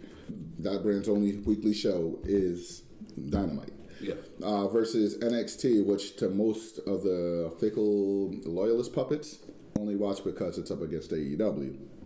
But Hell, they don't even... most but of them aren't even watching. his statement was the ratings might be going to AEW, but overall, the only thing AEW does better than NXT is tag team wrestling. I disagree. That was his statement. I disagree with that statement. And I gotta based on- say this. I gotta say this for the past 3 weeks. That I've watched, I thought NXT was the better overall show. I won't disagree with in-ring wise that NXT could be a better show. The only reason I say that is based on the fact that they're based out of Orlando. These guys have the ability at any point in time during the day, hey, like I told Eddie last week, hey Eddie, me and you got a feud going on. Let's go to the Performance Center and work on our shit. So yes, they have the ability to go there and work on their shit. Whereas See, NXT, their wrestlers could go harder in the ring than the main roster because the main roster guys got to do Raw, then do 18 house shows in between going to a pay-per-view probably that week, and who knows who's getting used where. So one might have to show up right now at NXT and then probably be used for fucking SmackDown and then do 18 more house shows in between there, then be back on Raw. Like, really, I've said this for a while. What's hurting the main roster is their fucking schedule. yeah, the schedule sucks for them. Because at any point in time, how many times Seth Rollins blew out his knee at a house show? Yeah. You know, how many times have we seen guys who are being used on the main roster, say for a SmackDown or a Raw, get hurt at a house show because they got to do a house show, then another house show, then another house show, then another house show, then be on TV, then go home for 20 minutes and do a house show. Well, that's another problem But too. the is house shows are basically voluntary. No, the house shows are mandatory. They're mandatory. Yeah, they are. Yeah. Because that's how a lot of guys get paid. Like a lot of the lower level wrestlers who are making A lot of lower level What it guys. is. A That's lot of what the it is. lower level guys will sign up, say, let me get this house show in Boston, let me get this house show No, in New York, let me get this No, house- they're contracted to be there. They're contracted to be there. You're Yeah. contracted to Yeah. work a certain amount of days. Yeah, you have to work a A lot certain of these guys amount of got to days. work 300 plus days And that's how they get paid. That's why a guy like Heath Slater is making $300,000 a year. because he still does Because the he's house doing- shows. He's not because he's doing doing TV. house shows. TV time gets you a bonus. Yeah. Just like you get your merch bonus and everything like that. TV time gets you a bonus. So that's why a lot of guys I would think, like I, to think be I on get what you're TV. saying though about working the show, because you don't have to work the show, but you are required to be there. There you go! Okay, that's what I get. Okay, I get that. But at the same time, another thing to add on to the main roster thing is travel. Like Yeah. you got to remember, these guys travel like nonstop. They're in rental cars for like. Oh, yeah, that's part of driving- wrestler's life. Yeah, that's part of wrestler's life. Yeah, Which that's, they got to that's come out anybody. of pocket for. Yeah, but you know what I Fucked mean. up. Yeah, it does suck. But Yeah, you know but what I mean. that's wrestler's life, bro. You know But what to- you sign up for. But to go back to the AEW NXT comparison, with AEW, these guys don't get that much time to plan out a match. It's legitimately how they do it on the indies. You show up, you know you're booked, you know you're in a storyline. What you do from there on out, it's up to you and the person you're working with in the ring. And you don't see them until day of show. It's not like in NXT where you guys are all living in a nice community Well, I'm in sure Florida I'm and you sure have they access probably to the PC. I'm sure they probably interact some way. Like I said, like you said, they can't practice in the ring. Yeah. Because they don't set up to the day of. Yeah. So then it's not like they have somewhere to go and work out a match. So I'm sure there's a lot of conversation like, oh, me and you're gonna have a match this week. Let's talk and see What we out can the do. thing. Like with NXT, they have the WWE in general. They have the option of going to a PC center and working out the match. Yeah.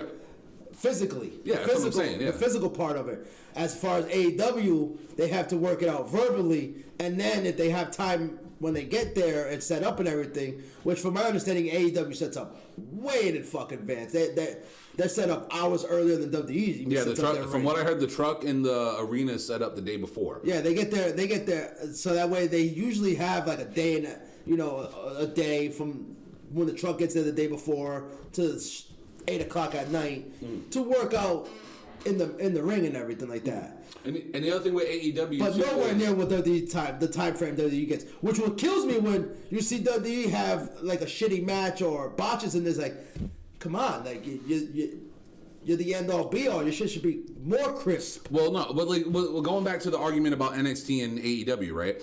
I think AEW promos are better. Is it as much as I enjoy NXT and like Yeah, the their work that promos- they do? the promos in AEW's AEW are better. They're so much better because they can react to the crowd. They can go off that feeling that the crowd's giving them, and they're able to change it up on the spot. Whereas Yeah. in NXT, whatever is written is what you are doing. Don't ad lib. Don't ad lib. You can't change nothing. You can't throw a dirty word in there. You can't do any of that. Going on that, AEW's promos just feel more organic. Yeah.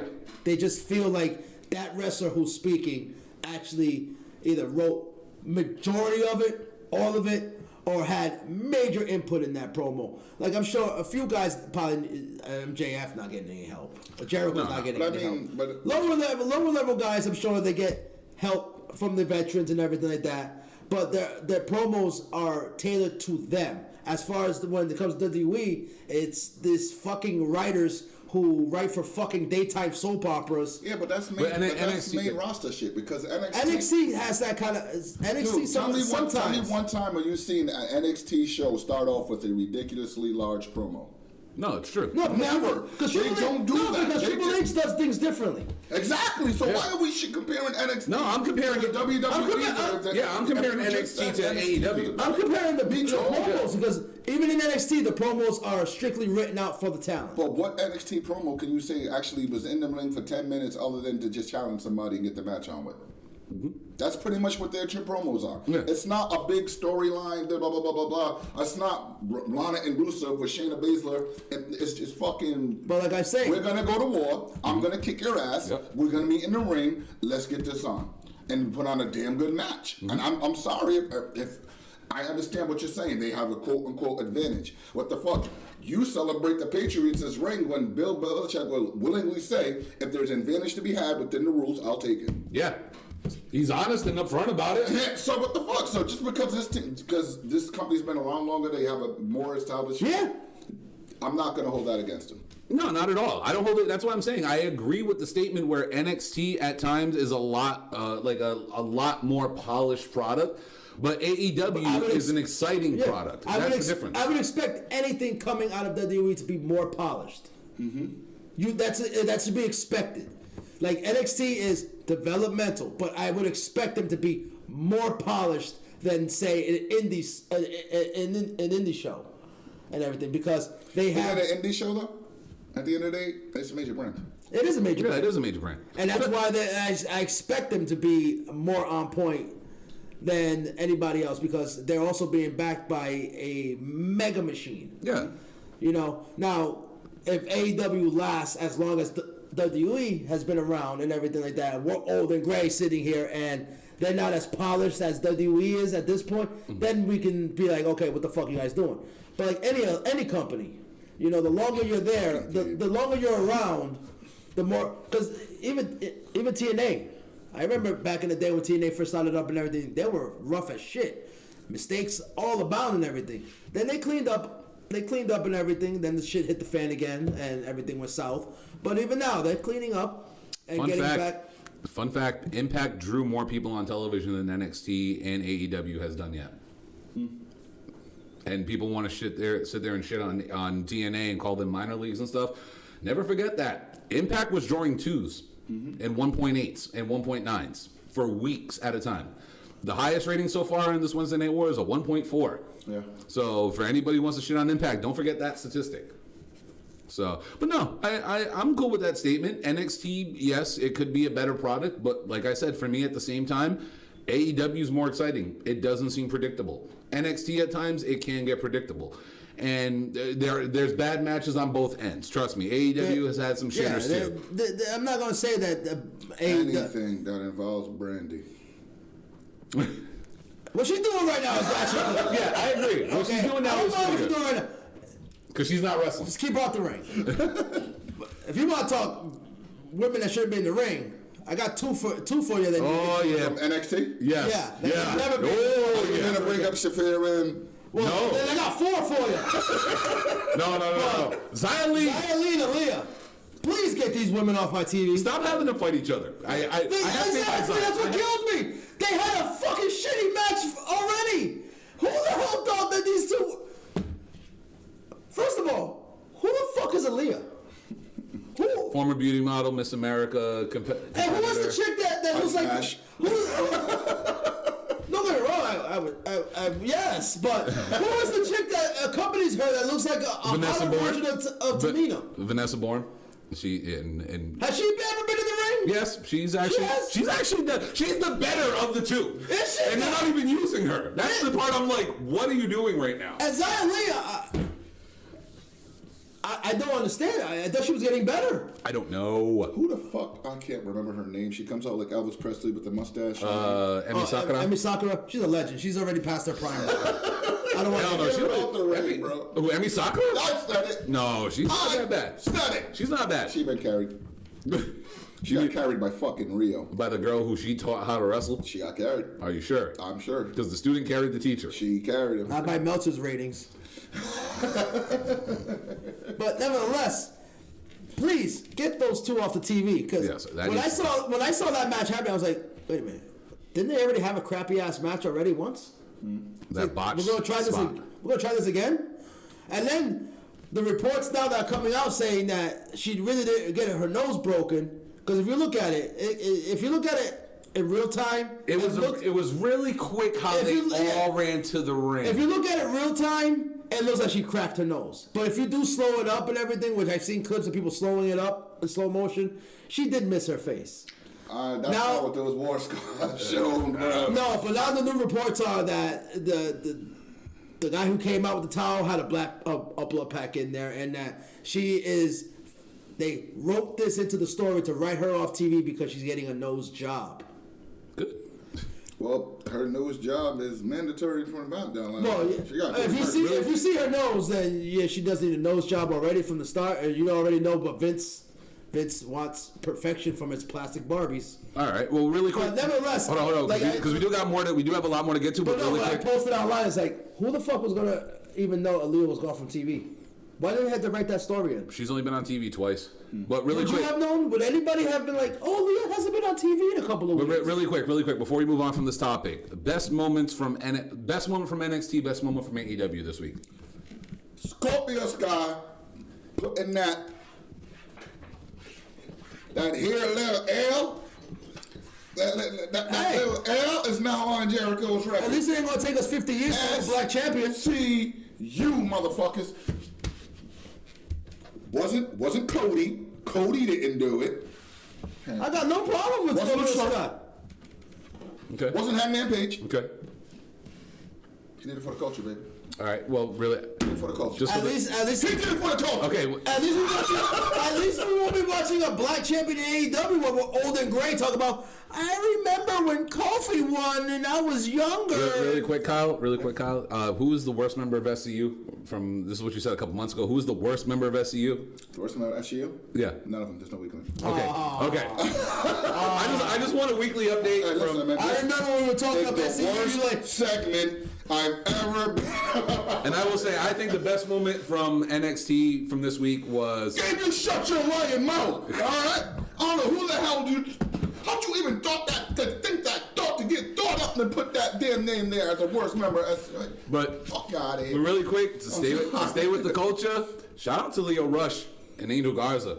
That match was fire. Yeah. That match was fucking good. Angel Garza is going to be a star. If they don't fuck him up. Why is Humberto on fucking... I hate Humberto. Why is I'm not a he fan making of up him. pushing the main roster when they got Angel fucking his cousin? Yeah. Who is like... Humberto's a Garza too. He just doesn't want to use the name. But nevertheless, fucking Angel Garza is like... Him and they need to flip that. It should really be Humberto still on NXT and Angel on fucking the main roster at least. By the way, speaking of SCU, I do got to give it props because they're not defending those titles in the Freebird rules. It's Kaz and Scorpio that will be defending the belts. I appreciate that rule. And actually, shout out to you fickle ass fan base because by the end of that match, was there a double turn in that Angel Garza Leo Rush match that I missed? Because apparently by the end of that match, from what I saw, by the People end of just the like match, Garza. they were cheering Garza and they were booing Leo Rush. People just I like was like, holy Garza. shit, there was a double turn I didn't see. Fickle. Hey Steve, if you ever send Carl a picture of me as a kid, don't do that. Just don't do that. Well, you didn't miss most of the we're still doing sporadically. We're doing the nominations for the show, and the next event or the next nomination will be for Event of the Year, a pay-per-view event that was occurred throughout the year. And Is it really pay-per-view anymore? We'll just say event. Nobody calls your boys over like, yo, we ordered the fucking event. I mean, I used to order pay-per-views with Double or Nothing. Actually, I literally ordered. Actually, all in. Yeah, I ordered one finally, like the first time in Like years, right? ever. All right, so we'll say this. All right, the very first event that is going to be on our list for pay-per-view of the year, my selection, Double or Nothing. It was the first pay-per-view that AEW officially put out. It was a landmark moment. It was something that we've all been waiting for. Everybody wanted to see what these guys were going to do, and they went to Vegas. They sold it out at the MGM Grand, where boxing matches, MMA matches all occur.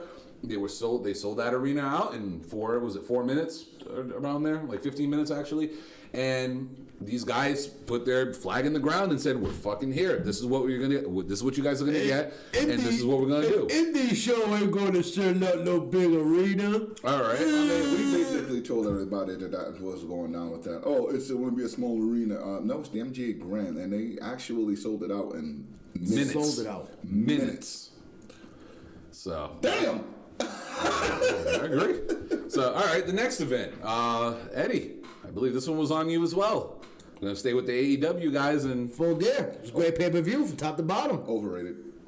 I thoroughly enjoyed it. I enjoyed it from top to bottom. Everything, you know. There was one match I could have did without, though. I thought the women's match was going to be the weak point, and that really wasn't the weak point. That was the weak point, and No, it was not. It wasn't a bad match. They put out a good technical match and everything. It wasn't a bad match. It's just like I said before. I feel that the women in AEW, especially the Japanese women, still haven't connected with the American At least audience. they It's get not real- that they can't wrestle. At least they get real time. Yeah, and they do get time. Outside of the top, outside of the, the 4 horsewomen and Alexa Bliss, none of the fucking women in WWE main roster. Cross.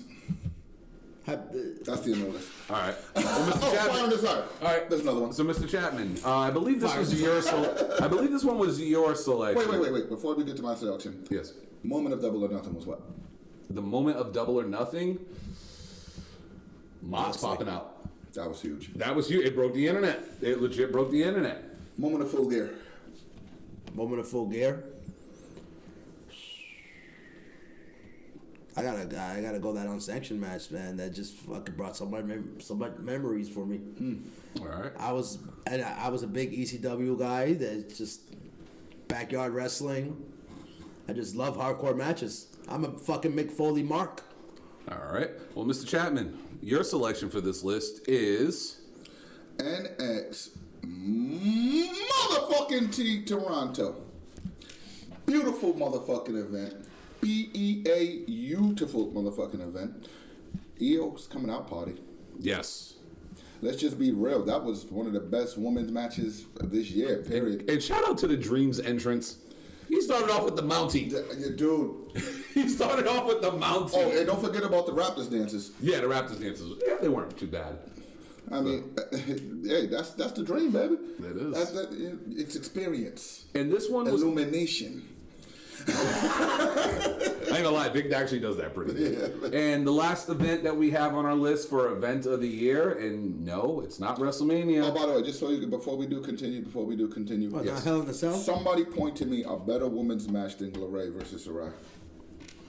Somebody this year. I ain't gonna lie, that was probably one of the best female matches I've seen in a while, in a long Those time. girls put on a fucking show. That was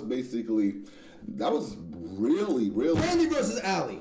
God, how could you say that? See, you can't say it with a straight face. You got a smirk on like a motherfucker. But seriously though, No, agree. I gotta go take a piss now.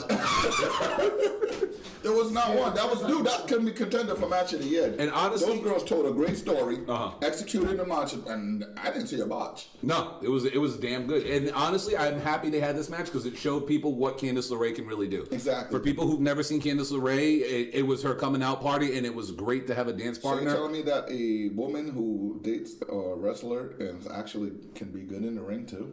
Yeah. Wow. Okay. Well, while Eddie's going for this one, since we know he shits on the WWE, but no. Hurry up and get it up there. All right. The last one, the fourth event of the year for us would be NXT TakeOver New York. Damn, 2 NXTs up there. And 2 AEWs up there. Woo. Just goes to show. I mean, like, yes, like I said, we are kind of biased. It is the 5 of us who made this decision, but these are the shows that we liked. And NXT New York was just WrestleMania weekend, man. It was just a party. That place was rocking. Who was it? We had, I believe it was Pete Dunne versus Walter was on that card where he won the title. But Dude, fucking match. He man. chopped the shit out of Pete Dunne on that one. What a fucking match. If you guys have not watched that match, first of all, smack yourself. Yeah. Second of all, I want you to go back and watch how let's just say he's not the most athletic person in the world. I'm talking Walter. But damn it, he uses his skill set to perfection. Like I say, Ring General is the Perfection. name that fits him the best. So, but yeah, pretty much those are our options for this year's event of the year. Make sure you vote for NXT TakeOver because I want to win. All right. So we've done female. I got something that we haven't done yet. Best newcomer of the year. And we brought him down to 2 of them. Originally it was 2 of them, but I had to throw a curveball in there for the 3rd one. Okay. So the first one on our list for newcomer of the year, and this goes across all brands, but you guys are going to notice. Wait, can I get this one? Can I get this one? Yes, because this is the one that I believe that you were fighting for. Okay. So, Mr. Chapman? Cracker Barrel match. Think about it. The motherfucker used a skateboard in a wrestling match. Man, With thumbtacks. With thumbtacks. The man coffin dropped off the top rope to the outside to steel steps with a fucking barrel on his back. Agreed. Okay, and it walks upright. Dude, I don't give a damn. He's not the biggest. He's not the strongest. He's not the fastest. But Darby Allin, you is a fucking star. The man Period. wrestled with his hands behind his back. And I will say this every time I watch this man in the ring, he is so fucking smooth. Oh, yeah, everything looks effortless. Everything looks easy to this guy. I mean, not Orange Cassidy effortless, but Yeah. But the next guy on the list, I think we can all agree, and I personally think this guy is going to win this one, maybe, except for my wild card that I threw in there. Maxwell Jacob Freeman. Eddie, have at it. What more can you say? It's the only last pure fucking heel What kind of left. a grown man wears a scarf?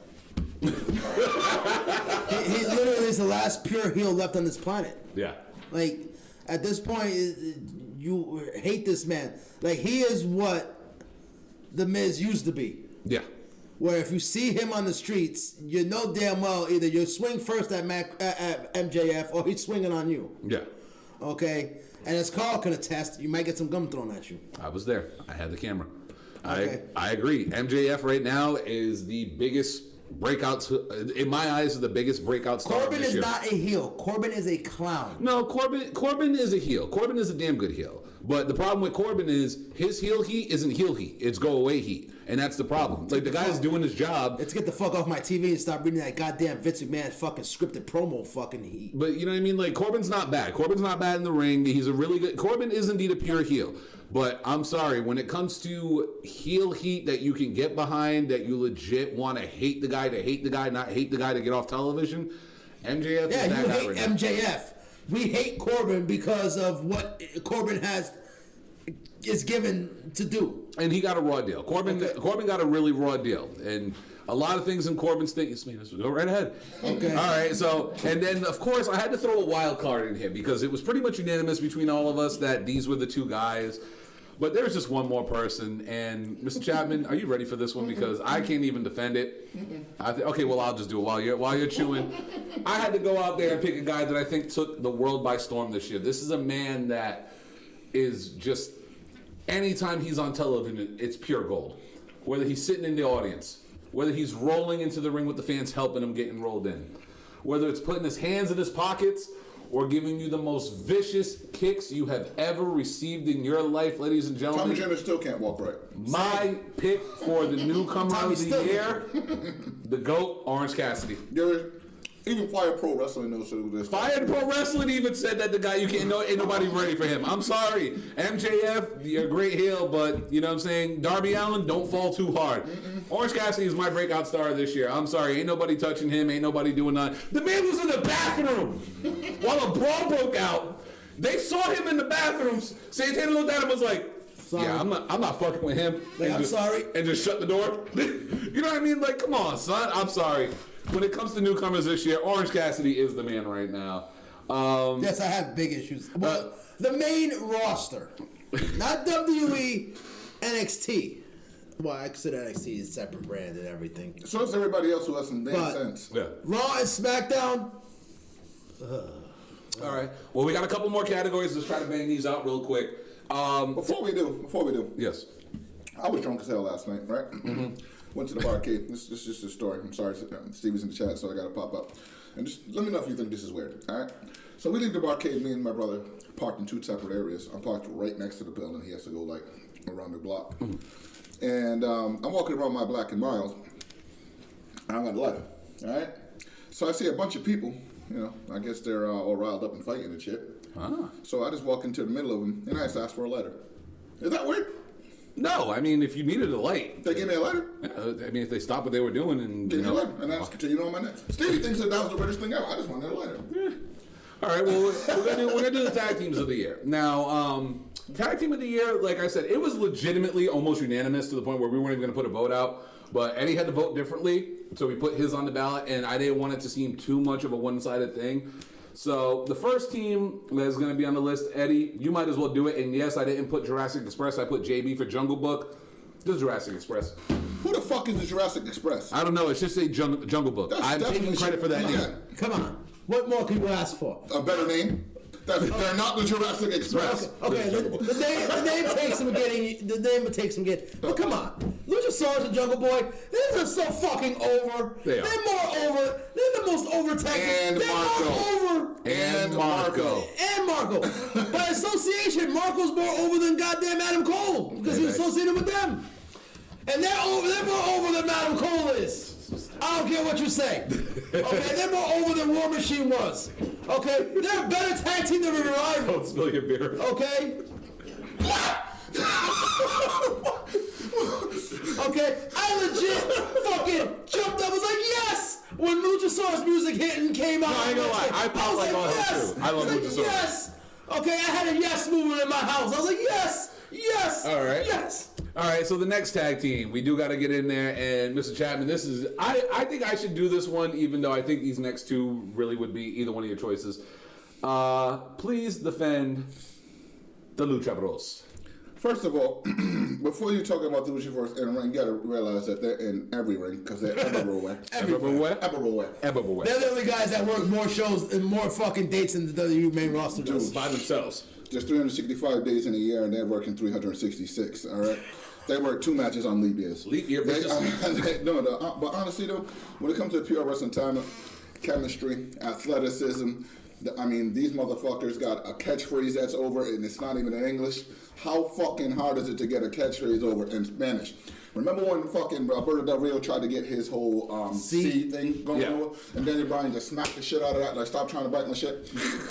Well, honestly though, these guys you will barely ever see a botch. Apparently they're pretty safe to work with. Because they don't as hurt dangerous as anybody. they are. They don't hurt anybody. You mean the hardcore guy from TNA? And what's sad is if you watch Pentagon and Lucha Underground, you would swear Pentagon was hurting motherfuckers. That fucking arm break shit. You would swear he was legit hurting people in the ring. And no, he's actually one of the safest dudes out there. Yeah. Seriously, and dude, not only that, man. High flying, energetic. You want flips, you want high paced action, you want kicks, you want takedowns. People jumping on top of the ropes and bouncing off the ropes and landing on top of the ropes again while bouncing off the Fucking ropes. Ray and hitting you with Phoenix. an armbar. Tightrope walks this motherfucking ropes almost halfway before kicking somebody. Like, Pretty much. Dude, this team is absolute perfection. And behind SCU and the Jungle Book, that's probably top 3 in AEW. All right. And the last team, Mr. That's right, they're better than the Bucks. I said it. And the last team on the list, I had to throw him in there just to have a little fun. And Mr. Chapman, you must defend this one too. this one doesn't count. This one doesn't count. How does it not count? It doesn't count. How because- does it not count? My- How does it not It's count? best tag team, not best single tag team. Look at this. You got Montez Ford and this guy holding the ladder for him. Oh, Jesus Christ. I had to Just wait happened till to you be said in the picture because, you know. that. I knew that was coming. I had to leave the photo up a little longer. All right. First of all, let's start. We can start out right here. Their Monday Night Raw debut, which WWE teased the fuck out of and misconstrued, and whatever happened, they were just like, "Fuck it, we're gonna go out there." They went to a Lafayette type of crowd and got that crowd on their fucking feet on their debut. I know they went through the motherfucking crowd. They were jamming. Yeah, Montez got that. Gabe, I still don't know why. Montez got that crowd hype. Motherfucker. Hating on Dog. Look, Gabe, ask him. Ask Eddie why he's hating on Dog. Why do you hate on him? Why are you hating on him? Because he's a bad boy. Truthfully, I just got on the wave of people hating on it. You just got on the And I just wave. never got off the wave. I just stayed on there. But at the end of the day, it's Street Profit. Let's talk about the Street Not the Street Profits. Let's talk about the Street Profits versus the Undisputed Era, the first one, not the one they lost, the first one. Actually, the 2 they lost.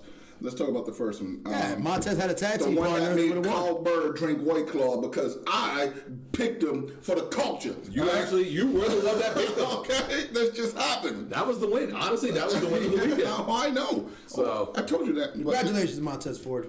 All right. Asshole. Well, that's no, it. but honestly though, dude, they're a great tag team. I mean, when you talk about athleticism, a big guy, a big powerful guy in Dawkins, you got an agile dude in Montez, and very tall to be that fucking agile. Dude, the Street Profits are fucking If you want, good.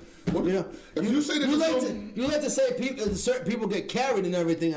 For Montez, man, Shut the fuck up! Montez got an iron back. I will say this. When it comes to a hot tag right now in pro wrestling, Montez Ford, when he gets a hot he tag, tags goes in himself. there and he tears it up. I mean, into Dawkins. When Montez goes in there, tears it up. tags himself in. Oh, Jesus Christ.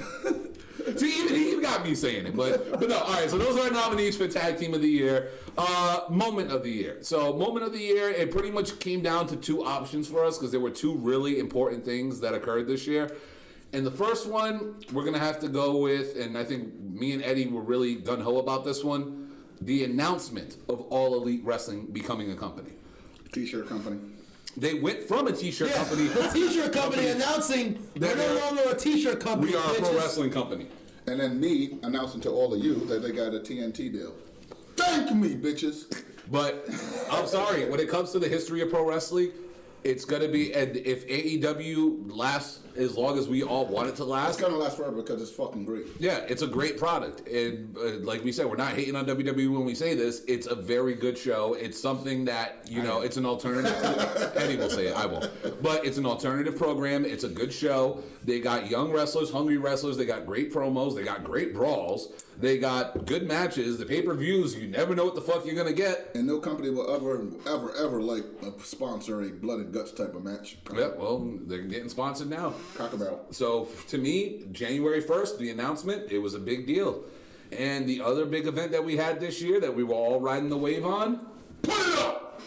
Kofi Fuck Mania. culture, motherfuckers. Kofi motherfucking Mania. Take it. How many motherfuckers do you know on your Facebook page that barely watch wrestling that had Kofi Kingston as their profile picture? There was Kofi Kingston t-shirts with their Barack Obama inspired look to it because this man won the heavyweight championship for the culture. Not The Rock, because he's Samoan and black. He is not African American blacker than the fucking Ace of Spades black. Because he never won the real world title. Booker T only had the WCW and he had it 6, 7? 6, 7? Yeah. But anyway, he never really got that jump up. I mean, other than R-Truth winning the Impact title, can you name for me for the last 10 years a black man? Jay Lethal. Jay Lethal. Ring of Honor. Aside for Jay Lethal and R-Truth, can you name me another black man that had the title? Come on, I'll wait. Even the puppets were fucking cheering. Even the racist motherfuckers, all the white people that had the good credit in the front row were jamming it on their feet because Kofi won that title. And they threw away one of the most beautiful belts, by the way. I gotta give Danny Bryan credit. That belt was banging. Yeah. All right? That one belt was the shit though. I still want that one belt. I wanted to. I'm not paying the price that WWE.com is asking for. Wait till it's on sale. Booker T won it once in WWE. Yeah. But Yeah, he technically have the world title. that was the WCW title. He's a 5-time WCW champion, but WWE, he was the WWE World Heavyweight They were Champion. calling it the WCW title then. Until Jericho unified it. No, but then when they separated again, they called it the World Heavyweight title. No, when the And original and it was- when the original invasion took place, it was still calling it. Yeah. No. I'm talking about because he was champion coming in from the invasion. I'm talking about when he was King Booker. Booker, pinkies up. When he was King Booker, he ended up winning the world title again. So he did. That's how. See, Corbin, sit down and watch King Booker. That's not, I will say this about it's not Corbin, right? Booker. I will say this about Booker. I will say this about King Corbin. I love his theme music blend. Yeah. Whoever blended his music did a good job. It's not like Kabuki Warriors or the Showbiz or any of that shit. Corbin's theme actually sounds pretty good. It's blended in very well. This But hold on, we're getting off topic. Yeah. We're getting off how inspirational, how motherfucking genuine, and not for nothing, Vince McMahon pissing us off every week to get to that fucking moment because he was almost dropping that ball at least 30 times a week. Yeah. At least. You know what I mean? He won that title. He got the merchandise. He got the fans behind him. And not for nothing, everybody, and myself included, says that WWE doesn't listen to the fans. And I want y'all to point me out one person who didn't want Kofi to win that match. People tuned into WrestleMania just to see that match. All right. All right? Well, listen, there were grown men and kids crying over that MVP. match. MVP was crying. He was in Legit tears. tears. When Kofi won that title. All right, we only got a couple more little nomination things left to go. Turn of the year. Now, turn of the year, there really weren't that many major face heel turns. So Major ones. we didn't really do a face heel turn or a face or heel turn. We're just going to combine them all together, but they're pretty much all heel turns. First one on the list, Bayley. Hey, bitches. She killed her Bayley buddies. Screw all of you. She took an axe to the Bayley buddies. angry Karen over there. And she cried. She made little kids cry. Your YouTube videos are great. Why did you kill Bayley? She hit him with an axe. Leave the Bayley buddies alone. But no, Bayley turning heel. Out of the options we have, it was up there. It happened. Mm-hmm. It was a thing. So It only took like fucking 5 years. yeah, but she's heel now, I guess. Hey, it overshadowed Sasha's. Yeah. Blue hair. Yeah, that's true. Next one, Io Shirai turning on Candice LeRae. And making that moment even more beautiful was the match that they had afterwards. And not for nothing, first of all, I'm actually glad she's not, but Io Shirai should be in the main roster. She should be. Let's just be real. She should be on a main roster. Let's say that. Let's not say the main roster, but she should be on a main roster. Let's not wish that upon her because we already know. Kairi Sane's up there. She should have went with Kairi. And she wasn't even on the list. Right, Eddie? PWI? She wasn't even on the list. But I know who was on the list. Who was on the list? I mean, the longest reigning women's WWE Tag Team Champions of all time. Didn't they win that title at WrestleMania? They did. They have a better WrestleMania record than who? Oh, let's see. There's a whole host of them. Hey, is Jericho in the figure of WrestleMania? No, not at all. How about Cody Rhodes? No, he wasn't either. No. I mean, he's better record than Seth Rollins at WrestleMania. Dean Ambrose? Is he? Yeah, No. better record than him. John Moxley, you know that guy that's screwing Dean Ambrose's wife? Yeah, I heard. So I heard. Yeah. Yeah, and we all know who those two women are. You know, They're the future. They're the future, and we all know how the future is. The future is iconic. We had to get one in there. We just had to throw it in there. I'm sorry, Eddie. You thought it wasn't going to happen. Yeah, you know, any chance we have the chance to throw it in there, we're gonna. So, but Io's heel turn. Eddie, what do you guys say about that? I have nothing negative to say about Io's heel turn. As far as I'm concerned, it happened in NXT. Papa H knows what he's doing. If it happened on the main roster, she'd be probably eating top ramen out there in the ring. And her new theme music is fire.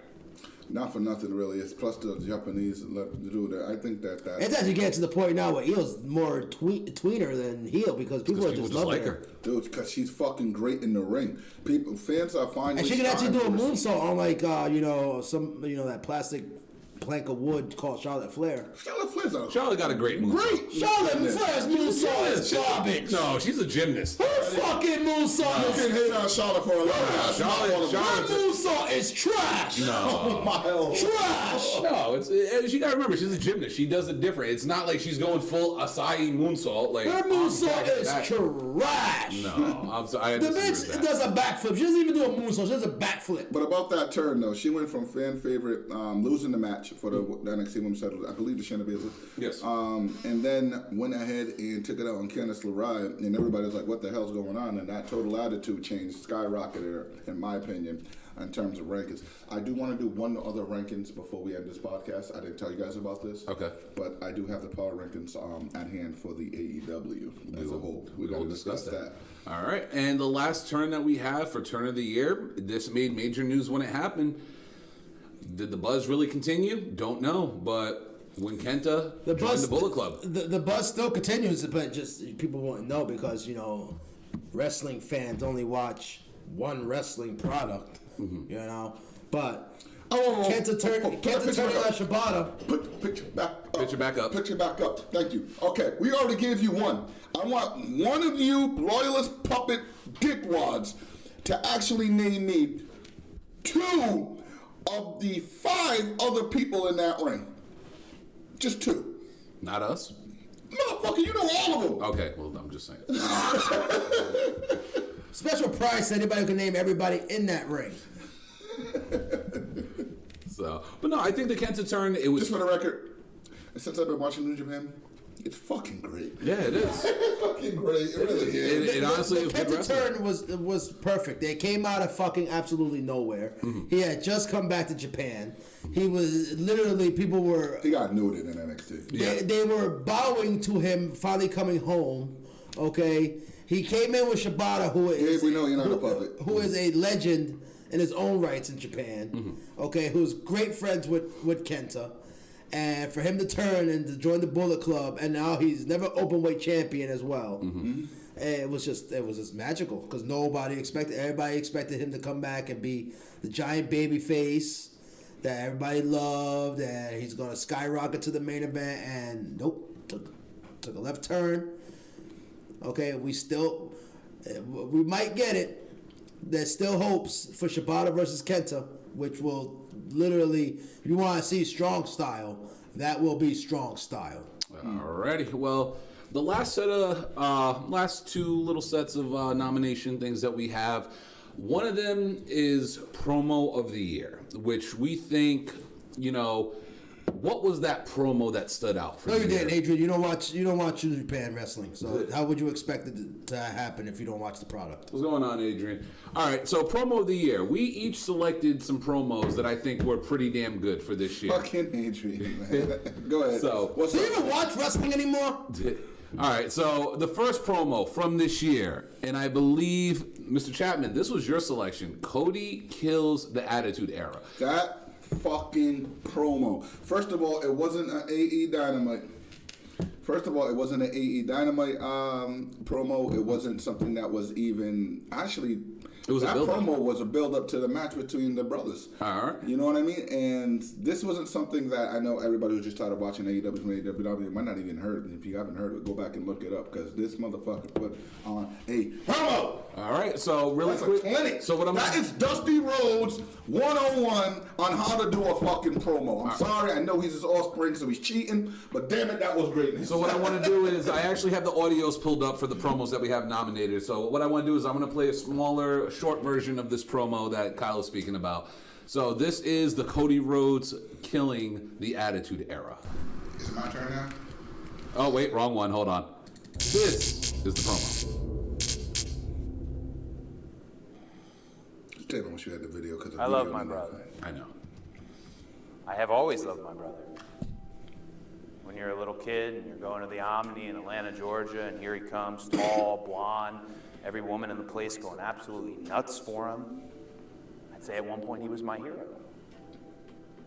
You know, there's this regular jilted and lazy trope commentators in wrestling will use. You'll hear them say, the prodigal son. And I have to wonder, I'm curious, who out there listening actually understands the morals and the implications in Luke 15:11 in that parable? There's two brothers. One does everything right. One works very hard, tries to keep his family whole. The other goes abroad, whores about, and makes every conceivable wrong choice you could possibly make. But it's the first brother who is equally in the wrong because he has an expectancy from the father for all his good deeds, and none of it mattered. The father loved him the same. I've sat on enough couches telling my story to know which brother I am. I'm good with it. And this notion of brother versus brother, of natural versus nightmare, it's all very marketable, it's all very romantic, albeit not very accurate. What's accurate is that this match is generation versus generation. I am not here to kill Dustin Rhodes. I'm here to kill the Attitude Era. And that's a little snippet of the Cody promo. Damn it, you should have. That one was getting good. All right, and the next promo, I actually chose this one as a wild card to throw in there too because we were kind of selective of who we were going with. I chose. Really glad that you were. I'm sorry. Go ahead. I chose the debut when Bray Wyatt finally introduces The Fiend. When we all marked out. That just warms my soul.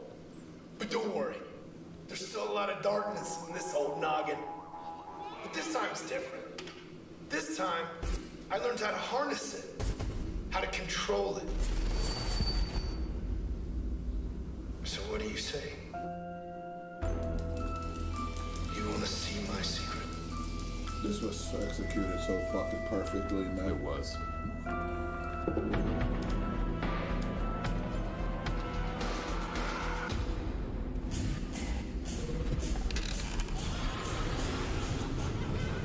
That fucking mask, man. This shit was creepy.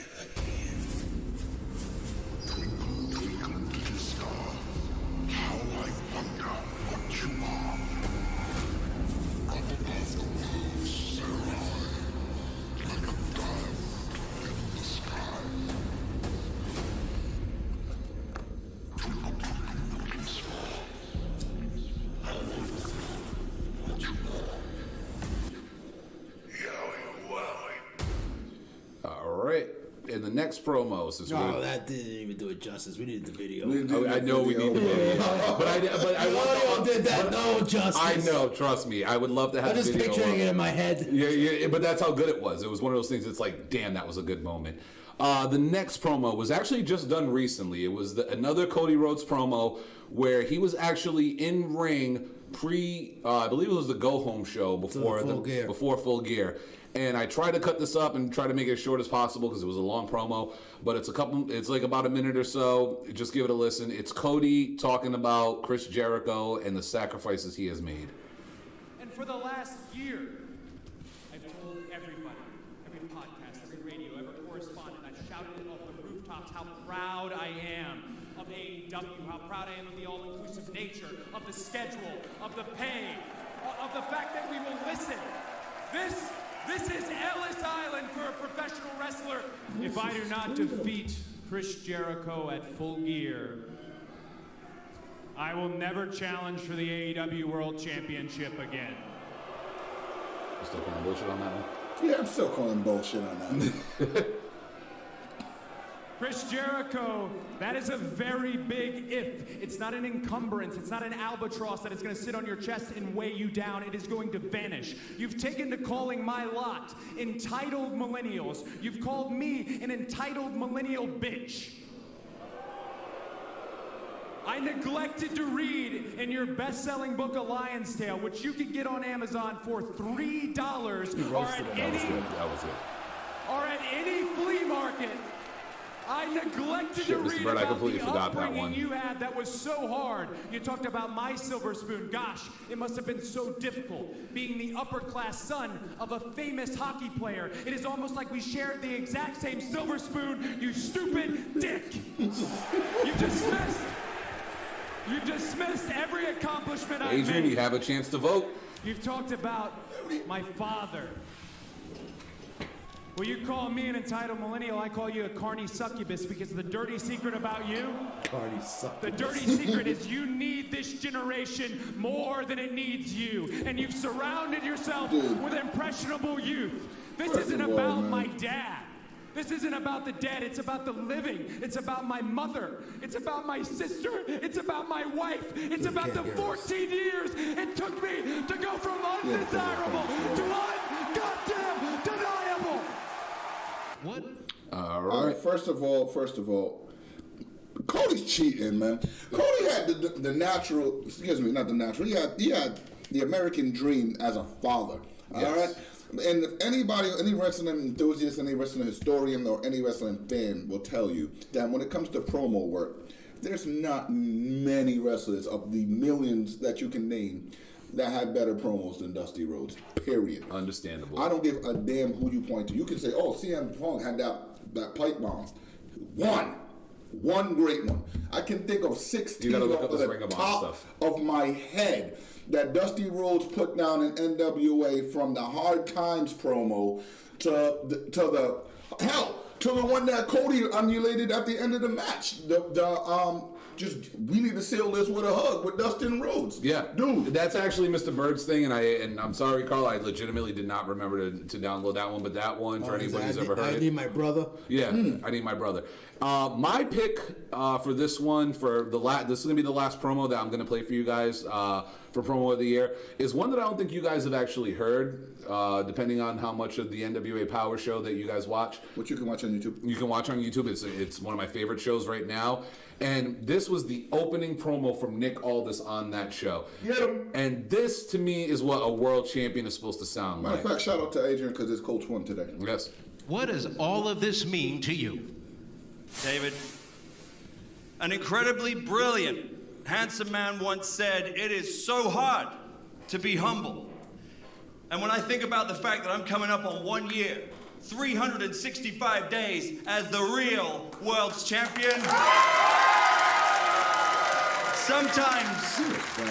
sometimes it's so hard to stay hungry. But then I think about just how far we've come. From a punchline to a headline. The NWA is here in Atlanta, GA, and I'm fired up, and I know you people are too. Then I think about the great champions we have representing our organization. Wildcard, Tom Latimer and Royce Isaacs. From nothing to something to everything as the World Tag Team Champions. James Storm, do not have to like him, but he does a hell of a job as the national champion. Allison Kay, not a lady you want to trifle with, continuing a legacy set forth by Mildred Burke and forging her own. In the back, there are men and women, seasoned professionals, dues paid in full, gunning to be the best. And the men are gunning for Sweet Charlotte, the 10 pounds of gold, the world's heavyweight wrestling championship, which brings me to you, Tim Storm. Tim, I respect you as much as any man I've ever met in this line of work, but respect is a two-way street. And when you look at me, know that every stitch of clothing I have on, the Jag parked outside, every meal I've ever put on my son's dinner table has been paid for by professional wrestling. So if you think that I busted my ass from coast to coast and across 4 different continents just to do the JOB in the ATL, you got another thing coming, my friend. So what say you and I go out there and get after it like men? And when this is all said and done, you will know why I'm the national treasure and the world's champion. So that was my pick. For me personally, it was one of those things. It's like, this is a statement show. I'm putting over all our champions, letting you know our locker room is full of real pro wrestlers who've been around the world, traveled, did what the fuck we gonna do. Plus the guy puts over his opponent and he sets up a match. To me, it's promo work 101. It's basic, easy work. So, and those are the nominees for our promos of the year. Now, we have one last category that I think our fans are gonna like. We didn't even do one tonight. We didn't even do one tonight. But ladies and gentlemen, it is time for the burial of the year. And I think there were just 2 options. Last week's didn't count. Last ones did not count. We can't count last week. We can't count last week's at all. We probably can't air any snippets. Yeah, we're not going to touch last week's with a 10-foot pole. I wasn't around when that shit happened. All right. But these 2 men right here, my cohorts, my compadres, my La Familia, right here. They have gone on some pretty epic rants. Now, who should we start with? Should we start with Eddie's or should we start with Kyle's? Eddie's. And you're not going to play Kyle's. Oh, no, we're going to play Kyle's. As a matter of fact, let's start with Kyle's first. Because I think Kyle's rant, let me set the tone for you guys. We are sitting here still recording on Mondays, and Mr. Chapman looks over on the television set and sees a 24 championship title change occur in front of our very eyes. Thanks, Brian. Ladies and gentlemen. Congo, please, just stop listening. Ladies and gentlemen, just stop listening. I give to you the Mike Kanellis. Is it my turn now? You know, we're going to continue on that order quickly. This motherfucker just got pinned by his wife. He's laid down and let his wife take his fucking title. She didn't even get to do it in divorce court. You are the biggest pussy in professional wrestling. Who are you talking about? Mike Bennett. I'm sorry, he took his wife's name. Mike fucking Kanellis. You fucking pussy. You just finally got yourself a fucking strap. And I know this is kayfabe. Fuck kayfabe. You are a bitch. You was a fucking... Lay down. Are you kidding me? She said she was going to kick him in his vag. She said I'm going to kick you in the vagina. You just lost a 24/7 title in 24 seconds. You are the absolute bottom of the barrel. You are getting buried worse than Coco Beware ever could. Is he getting a Hall of Fame jacket tonight? A whole Hall of Fame jacket. His wife will take that too. She might pawn that. Get all the baby in the rate Mike Kanellis is going, we might have to build a new building. Oh my! He might have to get his own building. You surpassed the revival on UWO. That is an accomplishment. Dude, you just finally came out of a football pile with a title, took all the ass, and let your wife walk out of that room with your belt. I don't give give a damn. Vince just gave you guys all this money. He gave your wife the child support, and you still gotta pay. You're gonna be the next person knocking on that door is gonna be a court on it, sir. Mike Bennett. I'm sorry, Mike Canales. I want to issue that you. I'm telling you, this is one of the most embarrassing. And I just watched Lucy Hot. All right, this is one of the most embarrassing things I've ever seen. This big man, I always say that we can marry somebody more than you could. Congratulations on proving that wrong. Oh man, the mic. Mr. Chapman, any words for your audience? That wasn't me. That wasn't me, man. All right, well, I know one that was somebody here at this table, Mr. Eddie Ortiz. Now, a little backstory to this one. Mr. Ortiz was working one day, and somebody decided to cut him off, and unfortunately, he lost his job. But luckily for him and for everybody listening, he has a platform to vent his frustration. So, ladies and gentlemen... Actually, I got to keep the job, but I ended up getting fucking arrested. Oh, yeah, that's right. He got arrested for it. I didn't keep that part of the rant in here, but ladies and gentlemen, Eddie's favorite vehicles in the world, Eddie loves motorcycles. Burial. I have a personal burial. Ooh. I have to. Woo! Personals! I know where this is going. Let me sit back and sip this. Personals! It's like I'm doing right now. If you drive a fucking motorcycle, close your ears now. I gotta tell you right the Mark fuck Henry now. was last year, Carl. People out here with motorcycles can go fuck yourself. Harley riders, crotch riders, dirt bikers, ATVs. You ride a motherfucking scooter or a bike, anything with 2 goddamn fucking wheels on the fucking streets. That includes mongooses with spokes. I don't give a fuck if it's got 2 fucking wheels. Fuck you. Cause your damn motherfuckers cost me my fucking job. Okay? Fucking motorcycle on my second day fucking working, wanna hit my work van. Fuck you motorcycle riders.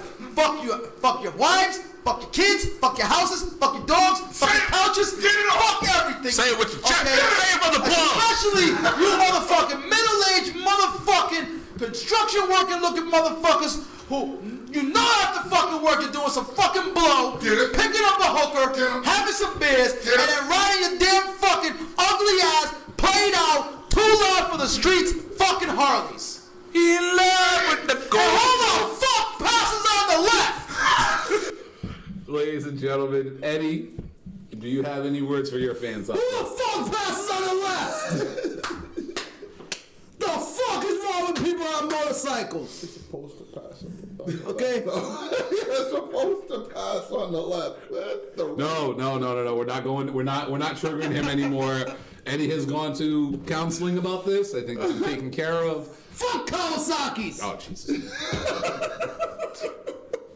Honestly, Rude's mustache was good, but those two just. Rude's mustache wasn't a burial; it was a roasted. That was a pure roast. That was a pure roast. That wasn't a burial, but damn. That tasted good roast too. I'm sorry, but when it came to burials, you two knocked it out the park this year. I couldn't even think to nominate myself for any of these. You had a couple good ones. Yeah, I know, but those were just fucking stand out. Yeah, mine last week didn't make the cut because it wasn't never happening.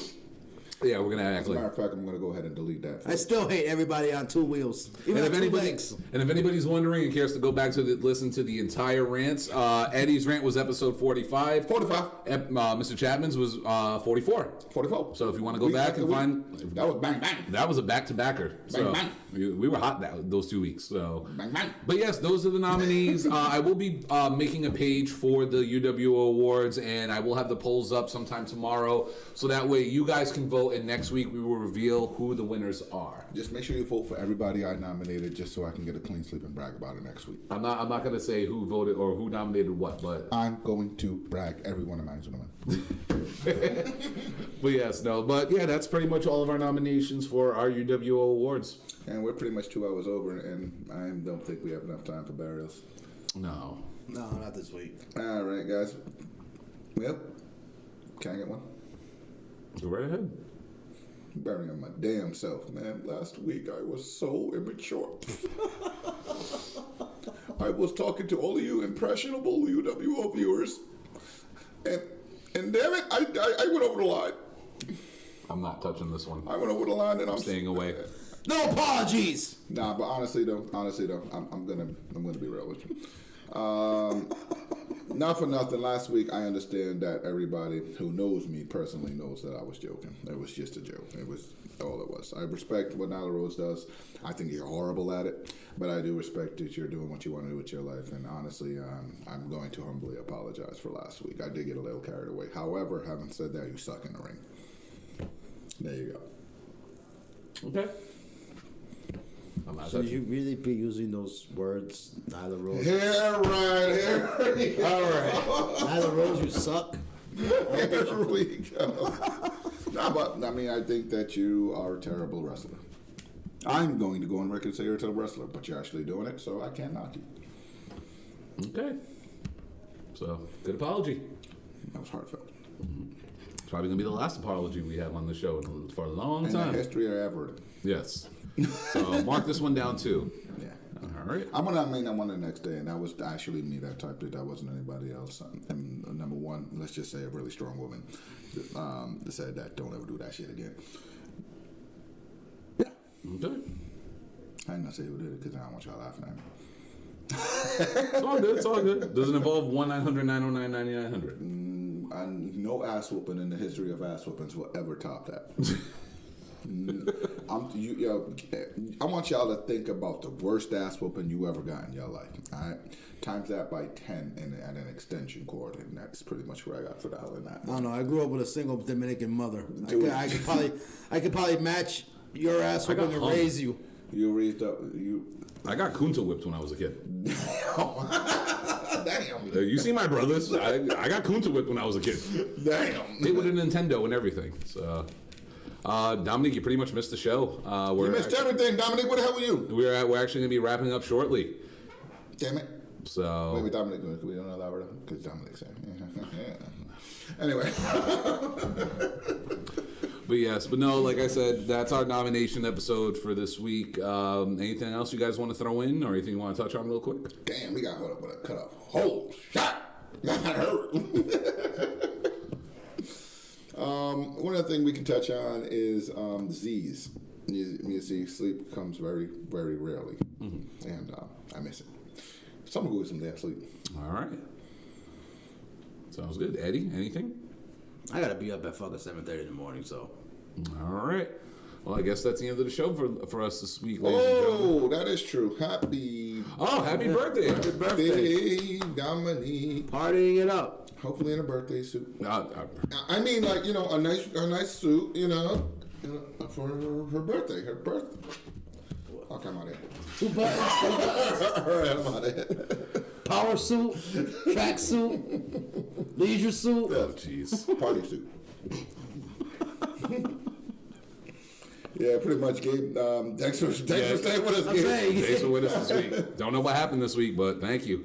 We expect your burial anytime soon now. Yes. Right, Gabe? Oh, yeah, by the way, I did have the announcement yesterday. We are going to be taking live burials of the week. It's UWOpod401 at Gmail. It has to be at least no more than a 2-minute video. And make sure you're wearing a t-shirt. Yes, please wear clothes. Rinaldi did send. Actually, we might have to give Gabe a few extra minutes because he can't fit into 2 minutes the way he wants. I know. We'll work something out. As long as you can send it through email, we'll figure it out. I will get it on the show, and we'll start airing them within another week or two. Rinaldi did send me one that was actually pretty good, but it was just in audio form. So I told him I'm like, hold off on that. Send us another thing. And yes, the Skype thing. I'm actually working on a way to get Skype connected to the OBS software, so that way if we do want to have a caller to call in and have an interview, because trust me, I am trying to line one up with somebody famous in her field, let's say. I'm trying to get her on the show, and would be pretty cool. And when I do get her on the show, Gabe, best behavior. That's all I can say. Does that include you too? We're going to talk to her about wrestling. Gabe, her best behavior. We're gonna try. You're giving a freaking kid a loaded gun. I know. They're gonna shoot his load everywhere. No, please don't. I don't want to talk about Gabe's load. But if I am able to get her on the show, gentlemen, please be nice. She's here to talk wrestling, not her prior work. But I mean, the thirst will come out eventually. But yeah, the Skype thing, once it's up, once the Skype thing is up and working, I think we all are. We all know Eddie has Asian yellow fever. But But no, once I do get it up and working, I'll let you guys know. I'll do a test run and make sure that it's good to go. And like I said, as soon as we can get you guys on, we want to get more fan interaction. We'll get you guys on here and make this more of an entertaining show. But yes, I think that's it for us this week. Vote. Wrestling Podcast Awards. Oh yes, we also are on there as well. Best trio, best newcomers, best comedy, best podcast. Trio. Right, saying motherfuckers. Yes. Y'all wrote in Harambe on the motherfucking elections, and y'all got fucking President Trump because of that shit. Right the UWO podcasting. Yeah, we don't even got to write us in. Just click on our name because our name's there. Yeah. So just throwing that out there. And where our name isn't on, just write it in. Write it in. You know, help a brother out. Yeah. Throw a brother $1 too. Yeah.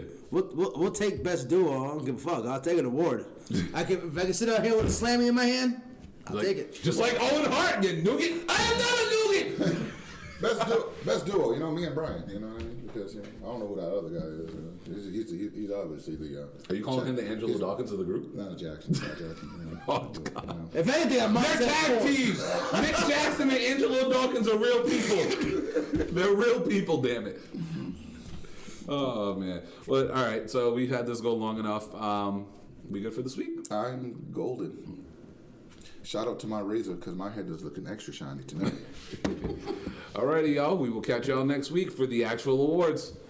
10-second runoff. 10-second runoff. Later, everybody. 10, 9, 8, 7. Don't strip for Dominic's birthday. We're really glad that you're our friends. I'm sorry. I'm not bad. All right. Fuck your motorcycle. My bad. Later. Fuck your bag.